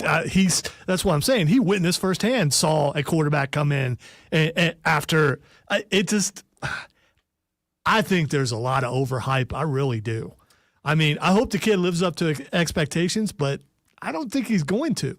I think that, again, like where I was going with that is, that's why this Arch Manning thing, even if you're tired of hearing about it, that's why this Arch Manning thing is so fascinating, because it is, and it's not just that the expectations are on Arch. Let me ask you a genuine question, all of you out there in Sportslandia. If I played a clip of Arch Manning talking right now, could you tell me that's who it was? Do you know what he sounds like? Have you heard him? Have you seen him? Right? Have you seen him? Have you seen Arch Manning in a New Balance commercial? Have you seen Arch Manning in a Gatorade commercial? Have you seen him? No, you haven't heard him. Is it because he's not good enough to get endorsements? No, I don't think that at all. Let's be real. Even if the dude sucks. That could be the perception. Hang on. DJ Uiagalelei. Even if the dude sucks, at the end of the day, the name recognition is so high that you do an NIL deal, even if it's just because you're going to burn it into the ground up until the season starts. But he hasn't taken any of that. So a lot of the expectations on Arch Manning, I think, and the reason, again, it is such a fascinating story, even if you're tired of hearing about it, is the fact that Arch Manning has kept himself out of the limelight. He's not doing any major NIL endorsement deals. I'm not saying he doesn't have any. I just don't know what they are if he does. He has not been out there in the news. He's not out there giving you sound bites. He's not on social media making, Instagram lives, doing TikTok dances in front of a locker or whatever. He's not doing any of that. And so there is, to some degree, an element of, pardon me for being dramatic here, but an element of mystery and intrigue around Arch Manning. Who the hell is this guy? What the hell is this guy? All right, his deals are with Panini America, EA Sports, Red Bull, Uber, and Vuori? V-U-O-R-I. I don't know what that is. Neither do I. So it's probably water. The EA Sports endorsement is because he's in, and I believe he is he on the cover? Or is he just one of the, when they do this, I don't know. Well, I mean, I know he's not on the cover, but I don't know if he's on like the deluxe edition cover or whatever. But the EA Sports NIL is one that a lot of people have because if you're in that game, that's NIL. You got paid your, $600 and a free copy or whatever it was that they do every year. So no shock there. I don't know what Panini America is. I assume it has to do with paninis, and I'm a big fan of a panini. They're delicious. I love a panini. Sure, cool. Like with Uber, great. Like I'd love to see Arch up there doing, hey, dummies, don't drink and drive home after the game ads. Like I think that'd be great. But I did not know. Or maybe it's, I'm rich. My family's rich. But when I go for a night out on the town, I make sure I call an Uber. See, here's the thing. If Arch Manning was out for nights on the town, he'd be on other people's social media. There's nothing. Nobody's taking pictures with Arch in the club. Nobody's out there taking pictures with him. Maybe he's just studying film and going to church. That's what I'm driving at. Could be what that I'm guy. driving at here is the elevated expectations. Nothing wrong with that, by the way. The elevated expectations on Arch Manning, I think, are there for a few reasons. Number one, yes, the last name is Manning, and people are clued into that. But there's been a lot of kids with last names. Notre Dame has, I believe, like 7 former athletes on the. That's a cool picture. It's like Larry Fitzgerald's kid's there. Jerome Bettis's kid is there. I think not Brandon Jacobs. Who's the other running back? They got like 6 kids at Notre Dame that are like good NFL players. I know where they are. I know what they're doing. I got nothing on Arch Manning. So the Manning name is absolutely a part of it. But there is also the fact that, and I don't know if this, I don't think it is intentional because I think last year with a chance to win a Natty, if you were trying to keep Arch and how good he really is a secret, you blow that secret to win a national championship behind Quinn Ewers, right? Like you blow that secret. So I don't even think it's that. But even if it's not intentionally, Texas and the Mannings and Arch have really kind of kept him away from us. And so a lot of the expectations are, what did we see in the limited spring? What did we see in spot duty last year? What did we see in high school? Like, we're taking snippets of a bunch of places and trying to get a full picture of this kid.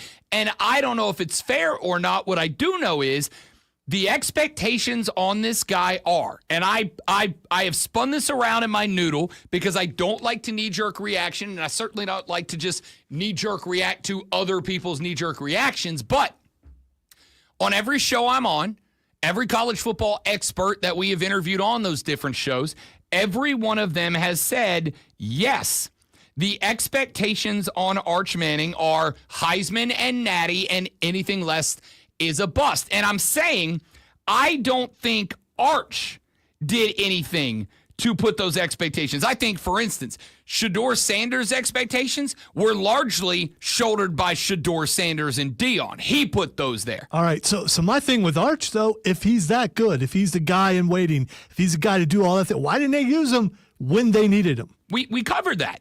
The answer is we don't know. It's always going to be it's always going to put doubts on his ability because you didn't use him when you could have used him to win the whole thing, and you didn't. That's the goal of every team, is to win the national championship. If this guy was as good as everyone is hyping him to be, why wasn't he in there when Quinn Ewers was not at 100%? And I don't think it has anything to do with loyalty. I think it has to do with ability, and we're going to find out in a month. Again, like we have asked that question, I don't know that there is an answer to the question. I will tell you the Texas apologists out there have said that, number one, Steve Sarkisian is absolutely a loyal dude. Steve Sarkisian did not. I'm not saying that this is correct. I'm telling you, this is the Texas apologist response that I have gotten. The Texas apologist response is Steve Sark is diehard loyal to his guys. Steve Sark is diehard loyal to his guys, and he did not want to run the risk that Quinn Ewers, who was banged up but healthy enough to play, was going to take a blow to get right. Arch was going to go in, and Arch was just going to blow him off the water. And Sark, who Steve Sarkisian got Quinn Ewers there, kept Quinn Ewers there because Quinn could have gone somewhere and made a lot of money. Sark didn't want to be placed into a spot where he had to say, hey, Quinn, thanks for passing on offers. Thanks for not going anywhere. Thanks for coming, but you lost your job due to injury. And that's what he would have had to do. That's the Texas apology point. I'm not saying that would have happened. I'm saying that's what Texas fans are telling me was a reality. But regardless of why it happened, however it happened, are there doubts on Arch because of that? I'm not going to say. All right, I don't remember this, but it seems to me he went out in a game and they didn't put Quinn in, they put in another guy. Am I wrong about that? I could have swore that happened last year. I don't know that to be the case. I'm not saying you're right or wrong. I'm saying I don't remember is the answer. There are absolutely questions about Quinn Ewers, and I think it is more than fair to say that there are questions. There is also a ridiculous amount of hype on Quinn Ewers this year. A ridiculous amount of hype. More hype, I think it is fair to say, more hype on this kid than any football player that I can remember in recent memories. And because of that, this story becomes, going into the season, the biggest question of the biggest question of all. Because if he lives up to, again, said expectations, then we can expect Texas is going to win a national championship this year. But if it does not live up to those expectations, does that get heaped on him? Does it get heaped on Steve Sarkisian? Does it get heaped on Archie, Eli, and Peyton? Like, what is going to be the response to that? I don't know the answer, but I am super interested in it. So we'll talk more about this as we move forward. That was Cam's take. That was my reaction to it. We're back after this. The Rob Brown Show is on your radio. This is the Fan Upstate. Join us for passionate sports talk that's sure to stir the pot. This is the Rob Brown Show on the Fan Upstate. Arch and the boys versus the Ohio State University. From the News Talk 98.9 WORD Weather Center, here's the Carolinas' most trusted forecast on the Fan Upstate. Mainly cloudy today, with areas of showers and a few thunderstorms. See what goes down, Quinn Ewers might be high playing. 91. Chance of showers and storms tonight, low near 70.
style is impetuous. My Told you I wasn't defense gonna is forget. impregnable, and I'm just ferocious. I want your heart. I want to eat his children. I'd like to take this chance to apologize to absolutely nobody. The double champ does what the he wants. I'm a bad man. Told you I wouldn't forget. Yeah, welcome into the Fight Club. Often forgotten. I figured it out, by the way. Whenever you figured what out? Why? Why you keep because Thursdays used to be set, and I was the least important thing on that. No. Because it sure does look that way. I guarantee you one thing: I will not be on next week. I'm not doing it next week, and I don't know when I'm doing it again. But you will not hear Fight Club next week because that's 3 weeks in a row, and I'm not doing it. Listen, it's Hate Dance Mario's fault. Mario left. Lulu Kesson is. See, I'm not even getting my reporters right. Lulu Kesson's on vacation. Mario is a punk ass and he quit. And Rashad moved to Fridays. So what was, in fact, I would say the only regimented day of the week on this show, the only day that just had a flow. Like there was no question. It was bang, bang, bang, bang, bang. It was Lulu, and then it was Rashad, and then it was Mario, and then it was Fight Club, and there was no thinking it was just due. They're all either on vacation, quit, or moved to a different day. So my regimented schedule of Thursdays is no longer, and the ADHD brain hasn't caught up It yet. only goes so far, especially when Monday you promised that it would never happen again, live on the air. Yeah, but then we got here, and it's Mario's fault. Yeah, it's not. I'm not going to blame Mario for anything. I do. I blame him for everything. Apparently, I stubbed my toe yesterday. I blamed it on him. As I said, least important thing on the show. It is hurtful, and I try to decide, okay, just take it off because he just won't even notice, and we can go on for weeks. But if you, the listener, would like the Fight Club to continue, please let us know. I mean, because the people complain about it. Again, I ain't doing it next week, and I don't care. There ain't nothing Rob could say that can make me do it next week. I'm calling for the intro and everything. And live from Atlanta, Georgia. And here's the thing. The home of Cody Rhodes. Right. A place where it probably should be. I'm not doing it. So, I mean, I am done, at least for now. We're going on hiatus, but not today because the intro's already played, so we have to talk about it. There are 3 big events going on in Atlanta over the weekend. Some of which we even talked about today, which might have reminded someone that we would probably be talking about it a little bit later, but apparently it didn't because it's not important. And I'm going to stop doing that. I know that's mean. It's me lashing out because my feelings are hurt, and I'm a dangerous person when my feelings are hurt. And I'm going to try not to do it again, at least for the rest of this segment. All right, so we've got the WWE Evolution 2025, which is Evolution 2. It's been, I don't know what, like 10 years between Evolution. We've also got Saturday night's main event, which happens, believe it or not, on Saturday. And we also have WWE NXT Great American Bash, which is also on Saturday. But let us go with Evolution first, the show that Rob should go see, but he's wimping out on. First of all, the first match we're going to go with is a no-holds-barred match between Jade Cargill and Naomi. Looking forward to this. Jade Cargill has improved her wrestling a great deal, but now you throw in weapons. And when you throw in weapons, Naomi definitely has more experience in the wrestling ring, but more experience with weapons. I still think Jade wins this. I do think Jade Cargill wins this as much of a heater as Naomi has been on, and obviously still carrying around the golden ticket. Yes. I also think that if Jade Cargill was to lose this, you end up in a spot, and it's not always the case, but you end up in a spot where you go, okay, what is this? Like, this was our biggest acquisition from AEW, one of the biggest that they've had, period, point blank. If she loses this match, what is Jade Cargill? And I don't know that there will be an answer for that. All right, the next match we've got is for the Women's Tag Team Championship. Roxanne Perez has been put in as a champion with Raquel Rodriguez since the real champ got hurt. But it's those two versus Charlotte Flair and Alexa Bliss versus the reunited Kabuki Warriors versus from NXT, Zarya and Sol Ruka. I would love to see Zarya and Sol Ruka win. I don't think they're going to. Sol Ruka is probably my favorite women's wrestler right now because her finishing move is amazing, and I really like it. But I think Charlotte Flair and Alexa Bliss win. I don't. I'm going to go with Raquel and Roxanne because they're obviously with by the way, the the Did Liv Die memorial at Raw was absolutely hilarious. Yeah, that was pretty good. But obviously the long angle there is going to be the return of Liv Morgan at some point after Raquel and Roxanne have a run, and Liv's going to be like, yo, that's my belt. What are you doing, Raquel? And then there's going to be blah, blah, blah. It's the Judgment Day fuse is lit, and now it's just a matter of when are we going to get there. But I think you got to put the belts on them for it to get a little bit more, or keep the belts on them to make it a little bit more interesting. I could see Charlotte winning because they are doing everything in their damn power to get her over as a face, and it's just not going to work, which is the only reason I think she's paired up with fan favorite Alexa Bliss.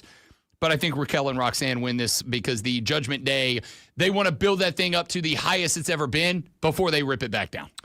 All right, the next match is for the Intercontinental Championship, the Women's Intercontinental Championships. Becky Lynch versus Bayley versus Lyra Valkyria. They've been pushing Lyra. I've been liking Lyra's mic work a lot better lately. She's become a little more interesting than what she was before.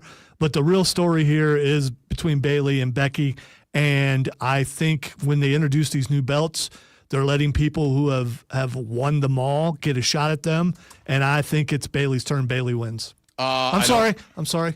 Friend of the show, Bayley. Buddy of the show, Bayley. I will be, for this one, team buddy of the show, Bayley. Becky Lynch is winning this thing. I don't see any other way around that at this point. And there's a dozen reasons, but in fact, I would honestly say this is probably my most confident pick on this card. All right, the next. I hope I'm wrong. We'll see. The next match you could see live, but you're not going to. The next match is for the NXT Women's Championship. It is JC Jane, who is the current champ, going up against Jordynne Grace. Jordynne Grace just did a wonderful vignette Tuesday with The Glamour, where she got her nails done and stuff, and it did look very awkward. So I think The Glamour comes out and interferes and helps Jordynne Grace win this match. As do I. Nothing to add, no notes. Setting it up so Jordynne Grace can go up against The Glamour. Yep. Yeah.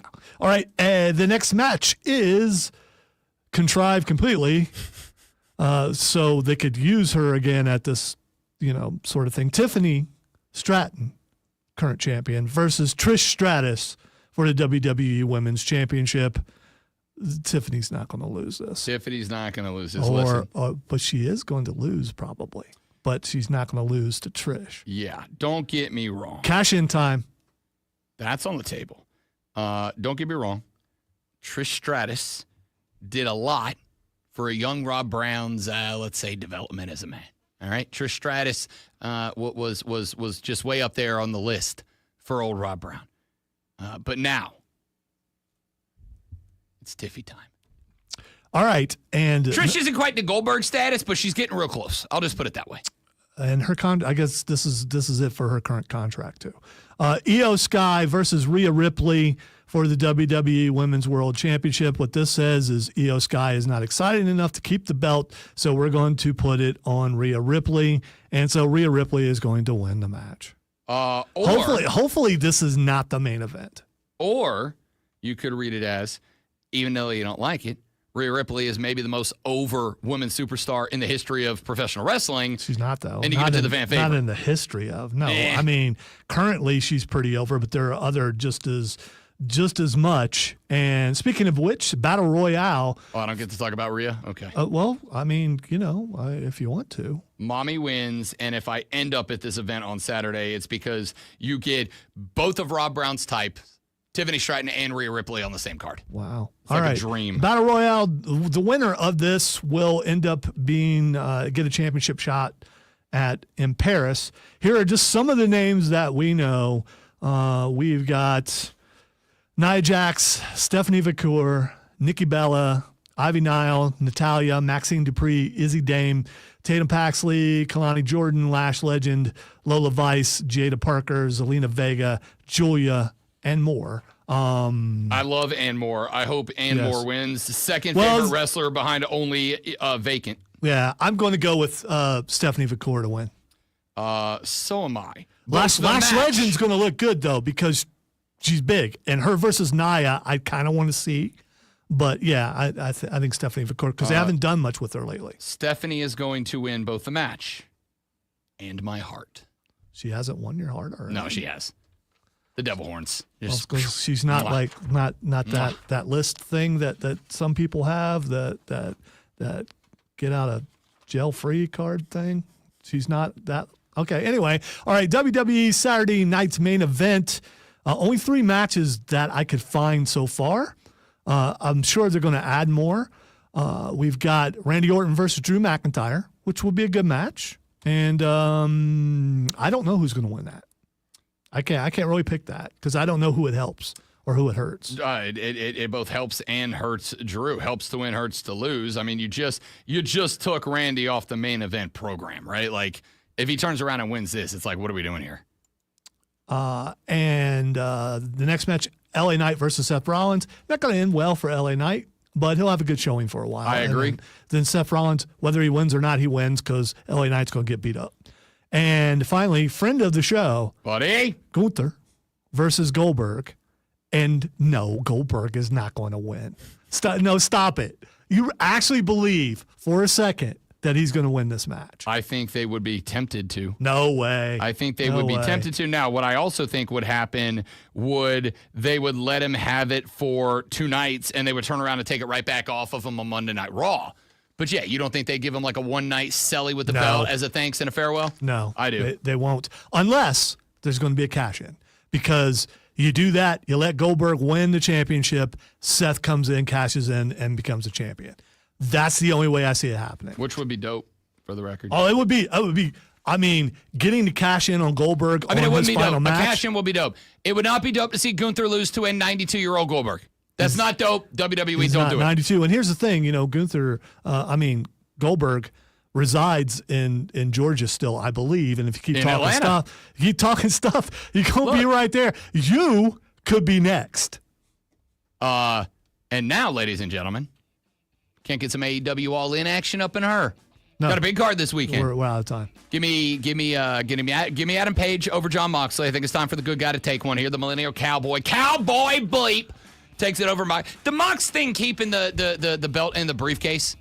Like, I get what you're doing here. The funniest thing I saw was they opened it up and the Epstein list is in there. That's the funniest thing. It's not the whole thing is not funny, but the list being in there was funny. The issue I have is if you want me to treat you like a legit organization, like treat your belt like a championship belt should be treated. So give me Hangman to win. Give me Kenny Omega to get one over Okada.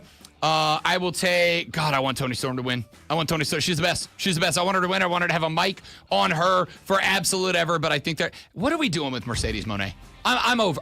I'm sorry. I'm over it. She's not for me. Give me Toni Storm. But Mercedes Moné is going to keep the belt.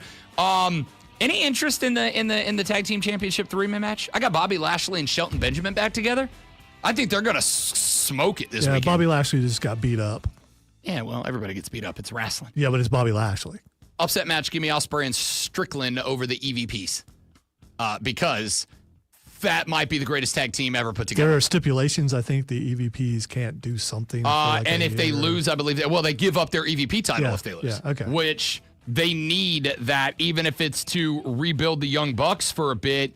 That would be a big one. But Ospreay and Strickland together, injected in my veins forever.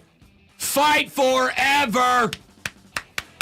AEW All In, I think I think it might be the best card in wrestling this weekend. That's gonna be my take. I'm also gonna take you to this break and then back for the final segment of the Rob Brown Show after this on the Fan Upstate. Real sports talk, real sports By the way, Kane, I disrespected the quarterback, not the entire team. The team is ranked for a reason. They're going to be good. They're going to win the ACC because they are the ACC. That's my quarterback. The Clemson has always, or at least in the last decade or so, been the ACC. I don't think they have the quarterback to get over the hump. And as far as Ohio State goes, you can dog them all you want. And I don't know that they have the quarterback to repeat. No, their quarterback because we don't know who it is. Yeah, because right now it's Julian Saying, but I don't know. Right now it's not Julian Saying. That's why. Yeah, I've never seen him play. So, actually, he came in for some games last year, so I have seen him play, but not in this role. So, Panthers Fan Fest is right around the corner. So I don't even know who is favored to win the national championship. Is it Texas? Yeah, okay. The only chance for fans to see the Panthers up close and personal on the practice field this preseason. Training camp And that first game will, of course, fix all that. Facility. Download the Odyssey app, search the Fan Upstate, and listen anywhere on your phone. I'm Chuck Sanders. That's the Sports Flash on the Fan Upstate.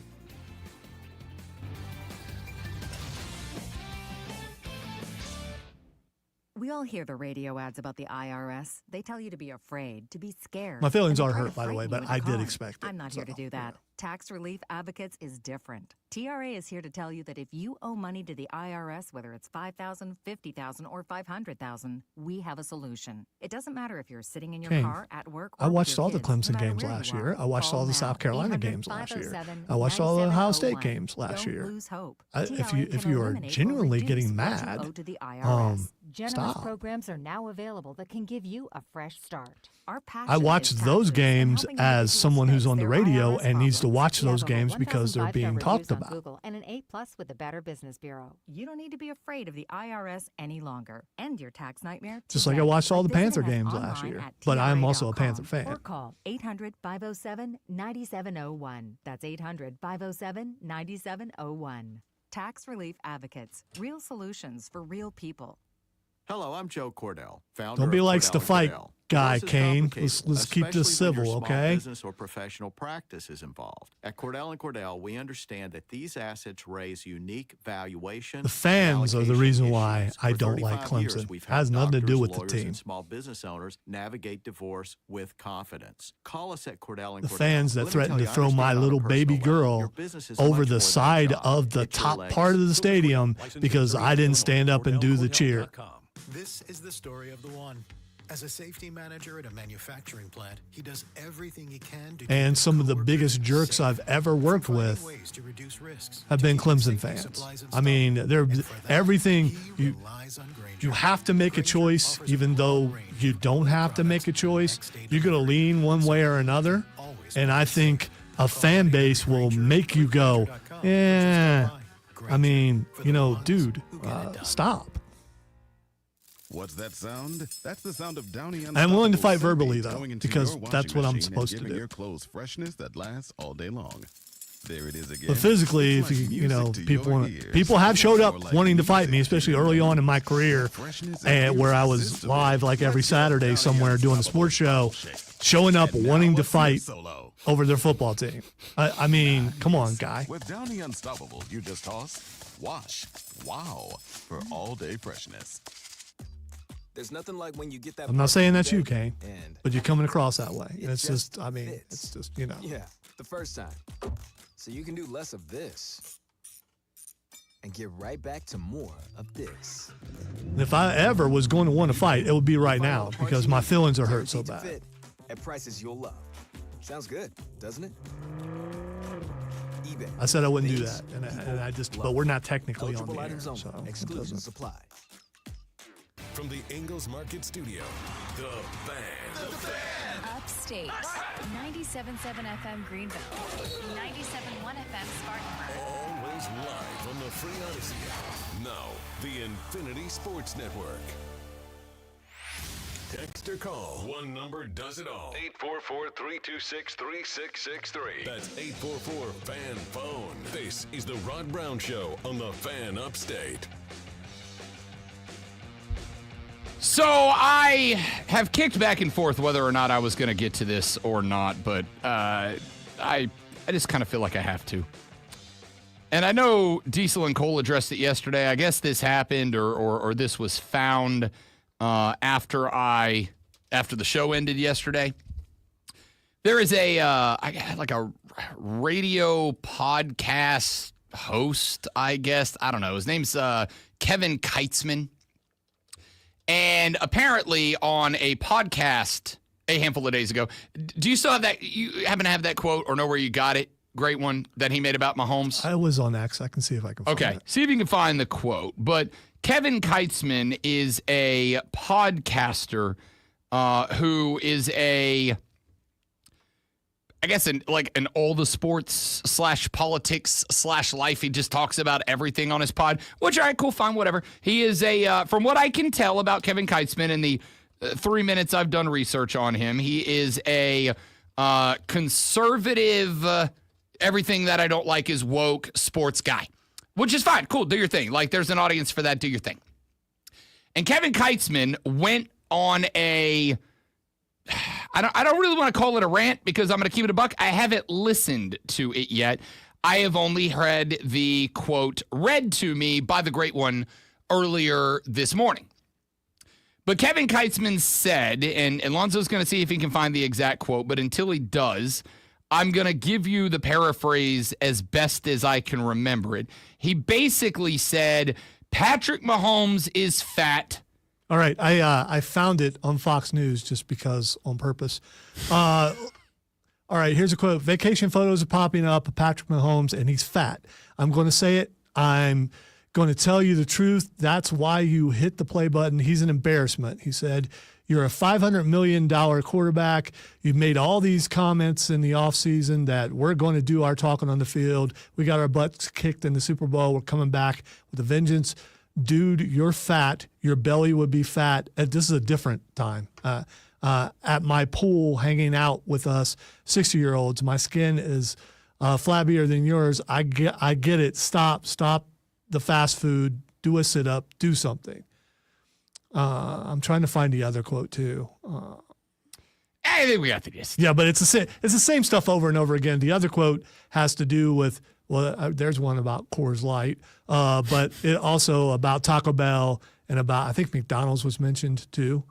But yeah, it's kind of, hey, everybody look at me. I'm going to make fun of one of the best quarterbacks in the league. Yeah, this is twofold, and the strategy here is obvious because I went and I'm going to start with this. Don't listen to any of his stuff. Okay? Just don't. Like, I know I'm kind of breaking what I should have do is not named him at all. Unless you hate Patrick Mahomes and you hate Kansas City and you're along those lines of thinking, feel free to listen to someone who hates the way you hate. I mean, I want to be. You shouldn't, but I mean. I want to be real clear about this. This is the type of dude who plays the game the same way that everybody else does. I am going to say something that is awful. And then when people say, hey, you're kind of an a-hole, I'm going to run and play the victim. And I'm going to go, oh, the big major media is out to get me. And I know that because I went to I'll simply say the site where he posts his podcast. And in the middle of an episode, he put out there reaction, or here it is. I'll give you the caption he put on his thing. It's always silly when somebody says something true and it creates a controversy. Patrick Mahomes has belly fat. He's also changed the way the game is played and is the greatest player of his generation. Reaction to my buried in the back of the podcast comments Monday went viral after Mahomes' trainer came after me on social media. He's the first trainer in history to argue that belly fat is a good thing. Look, I'm not listening to that episode, and I will never listen to anything Kevin Keitzman does. Okay? I'm just not. He's the type of dude that will not have a legitimate, genuine argument. He's just going to go, oh, that's woke and I hate it. All right, cool, whatever. Do your thing if you've got the audience. And this is hypothetical. It's akin to saying something about a college football coach, and then the college football coach says something back, and then you act like you can't interview the college football coach and act like you're shunned in the entire area. That's very hypothetical. I just made it up off the top of my head. It's the same sort of thing. Kevin Keitzman is a shock jock who, after he gets called to the carpet, is going to act like he's the victim and everybody's out to get him. And the answer is, Kevin, they are, because you're an a-hole. And it's very clear about that. All right? Now, with that being said, I also want to point out, how many Super Bowl rings does Patrick Mahomes have? Multiple. More than that guy. Yeah. Yeah, I'm going to say yeah. I'm going to say, until the day that Mahomes goes out there and throws more interceptions than touchdowns, and the passing yardage number comes down to 2,000 passing yards, and the Chiefs are a 4-win football team.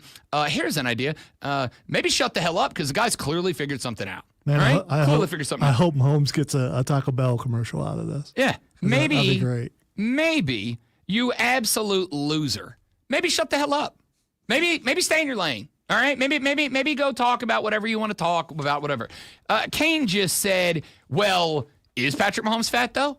I mean, compared to me? No, he's not fat. Is he putting on some comfort weight because it's the offseason? Yeah, I'll tell you what. If we get to week 1 and Patrick Mahomes has 2 X's on the jersey size, then we'll have a conversation. If Patrick Mahomes shows up to camp unready, unfit, unable to go, if he shows up carrying some extra LBs, then we'll have the conversation about how he's unprepared and he's irresponsible. And I'm great with all of that. But here's what I know. Patrick Mahomes just went to a Super Bowl. And the year before that, he won a Super Bowl. And the year before that, he won a Super Bowl. The guy is the best on planet Earth at doing the thing that he does. So if he eats a couple of cheeseburgers during the game or during the offseason, who the hell cares? I would say he probably has less belly fat than Big Ben did when he won. And there's some other quarterback. I didn't know that that's what we're supposed to look for. I don't care if he rolls up to the beach looking like Jelly Bean in the offseason. Are you in Jelly shape? Roll. When camp rolls up, are you ready to play football and go win rings? And the answer for this man's whole ass career has been yes, over and over and over. What are we doing here, dude? Like, if you need attention, call your mom. Just ask. Like, what a dumb thing to say. Kane said that doesn't sound like playing the victim. Again, dude, oh, yeah, his trainer came after me. Yeah, they did, because you said something dumb. He said, why are you white knighting for Mahomes? The guy is a grown man. Well, A, because I work in radio, Kane. We talk about things. That's what we do. Number 2, I'll be the woke guy. Why are we body shaming a 3-time Super Bowl champion? Why are we body shaming an NFL MVP who literally just went to the Super Bowl? Was just there. For the 3rd year in a row. Why are we what are we doing here? I'll tell you why, Kane. It's about me, because I'm real tired of dumb people making money in an industry where there's a lot of really talented, smart, good people who can't. I'm really tired of guys like this, and then he's going to go off on his rant about how, it's just political correctness out here. No, dude, you're just being a jackass for no good reason. No good reason. If it was week 3 and Mahomes sucked and he had on LBs, I'd be like, all right, that's fair take. That's fine. We are 3 weeks away from camp. Shut up. You loser. I don't care about his political affiliation. I don't care about who he worships or anything like that. I don't care about what team he's a fan of. It's just kind of a dumb take. It's a stupid take. It really is. And now, the Rob Brown Show presents Twitter. All right, time to find out what the X is going on. One of them has a double, but we'll wait on that. All right, the first thing it's Xing is AJ Lee. There is, you know what? I think I've gotten to the point where I'm not going to say expect. Not going to be shocked if she shows up in that Rumble, right? I believe it's been denied that she's going to be there, but, you know. Well, as we all know in professional wrestling. Ain't nobody believing that. Yeah. As we all know in pro wrestling. Nah, I think it'll probably be a one-off. I don't think she's like coming back for consistent competition. No. I mean, but for this, and probably will have a pretty good showing for a while when she gets in there. And one of the big names will knock her out. Someone who's like her.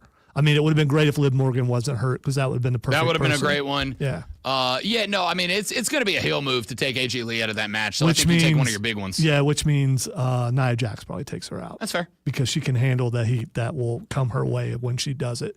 The next thing that's Xing, and Xing for 2 different things, Sofia Vergara. Sofia Vergara is always trending in my heart. All right, she's just the best. I have no idea why she's Xing. I'm going to assume one of them is it's her birthday. Yes, that is one of them. Sofia Vergara is 26 years old.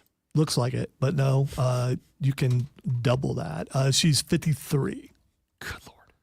Good for you, Sofia Vergara. But here's the other reason why she is Xing is she's been hanging out with Rob's goat. Tom Brady. Oh, legitimately? Yes. Tommy touchdown. There's stuff out there of them being out to dinner. They say they're just friends. Yeah, I'd like to be. Okay, no, I wouldn't. I'm married, and my wife's amazing, and I would never do anything to betray her. She's also Tommy Touchdown is divorced. She's kind of, and Sofia Vergara is also now single.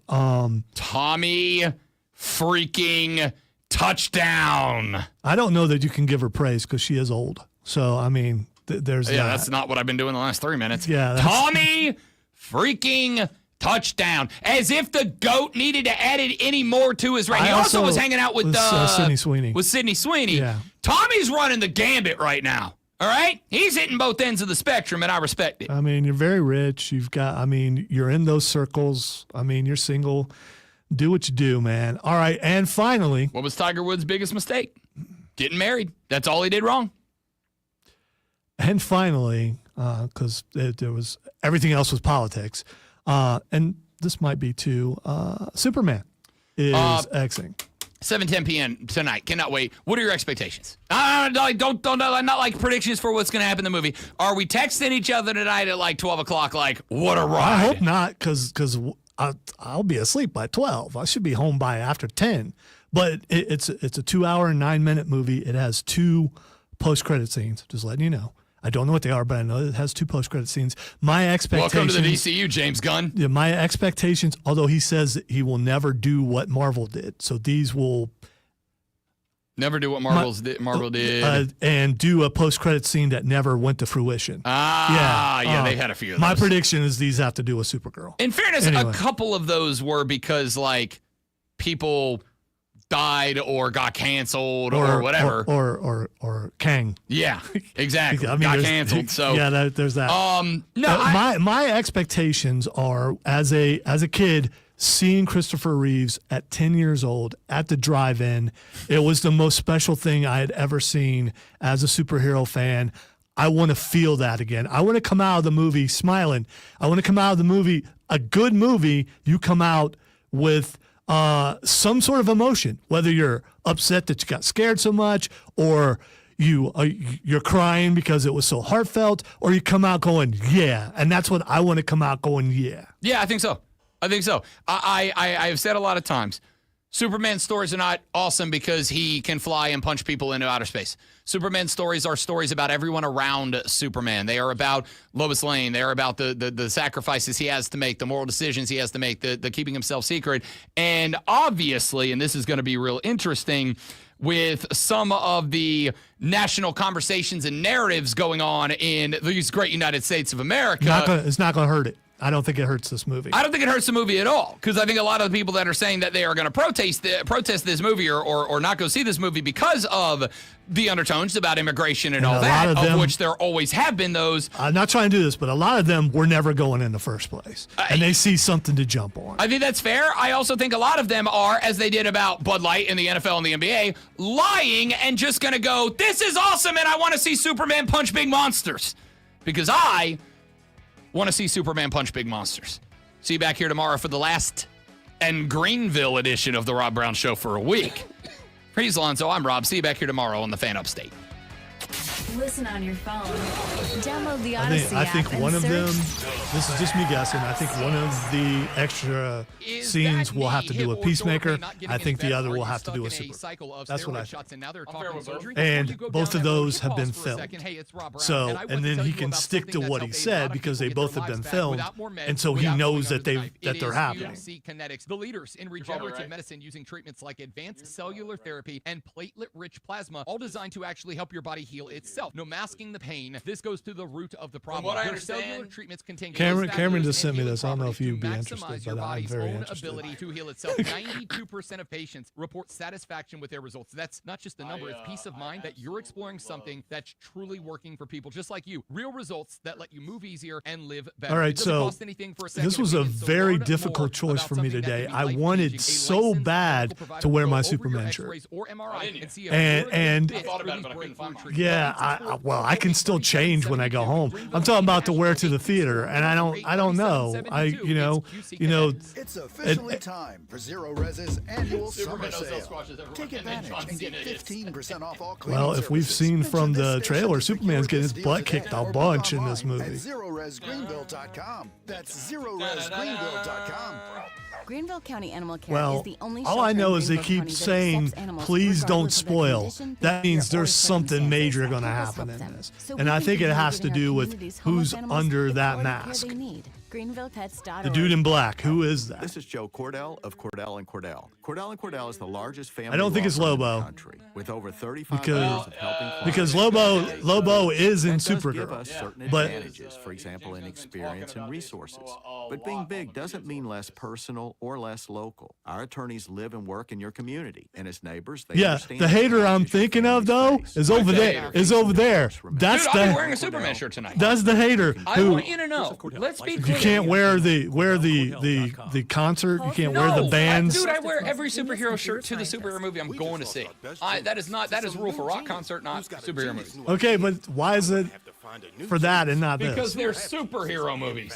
He needs a computer I'm all in on scientist some to keep the Superman. I startup will be from digging falling out my down. Superman shirt Indeed today you to wear do. tonight. When you I also don't have the new Indeed, logo. it's So if you're easier wearing for the talent old to find logo, it, I want the classic.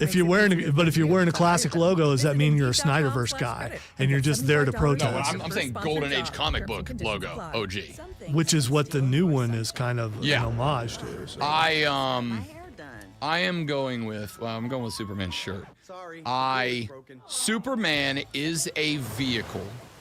See my flip-flops? Superman is a vehicle to tell Can steal a lot more. social stories.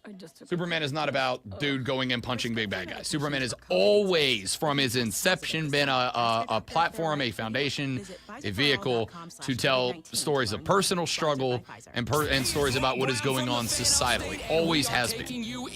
Which is why I had to laugh yesterday when Dean Cain went off on complaining about this being a movie about illegal immigration. I'm like, dude, he literally is that. Yes, it is part of the storyline, and it has been when you played him. We'll see how That's they. the point. Here's what I think. I think James Gunn, who is very sarcastic, I still think he did that on purpose and he's laughing about it. And I don't think that the political undertones are going to be anything different than any other Superman show has ever been. I just don't. I don't think it's going to be. I don't think it will either. And if it is, I'm there to see Superman. I'm there to see Guy Gardner. I'm there. I mean, you can look at Wonder Woman 1984. You can take that and ruin a movie, but I don't think you're going to ruin Superman with that. Because she's a terrible actress. But that's just me. She's just not a good actress. No, it's Pedro Pascal. Pedro Pascal has never ruined anything. He can ruin things. And He I will ruined not, that for sure. He has never ruined anything, and I will not sit here for Pedro Pascal slander. All right. I have a crush on Pedro Pascal. Leave then. Quit. Leave the room. I am, because I have stuff to do. So, thanks for being here. Hope you enjoyed the show. If you didn't, sucks to be you. Come back. We'll try harder tomorrow. Too much politics on this show today. I don't care what your politics are. I have to deal with his, but I don't care what yours are. You're all amazing. See you back here tomorrow. Have a great day. Pedro Pascal is a national treasure.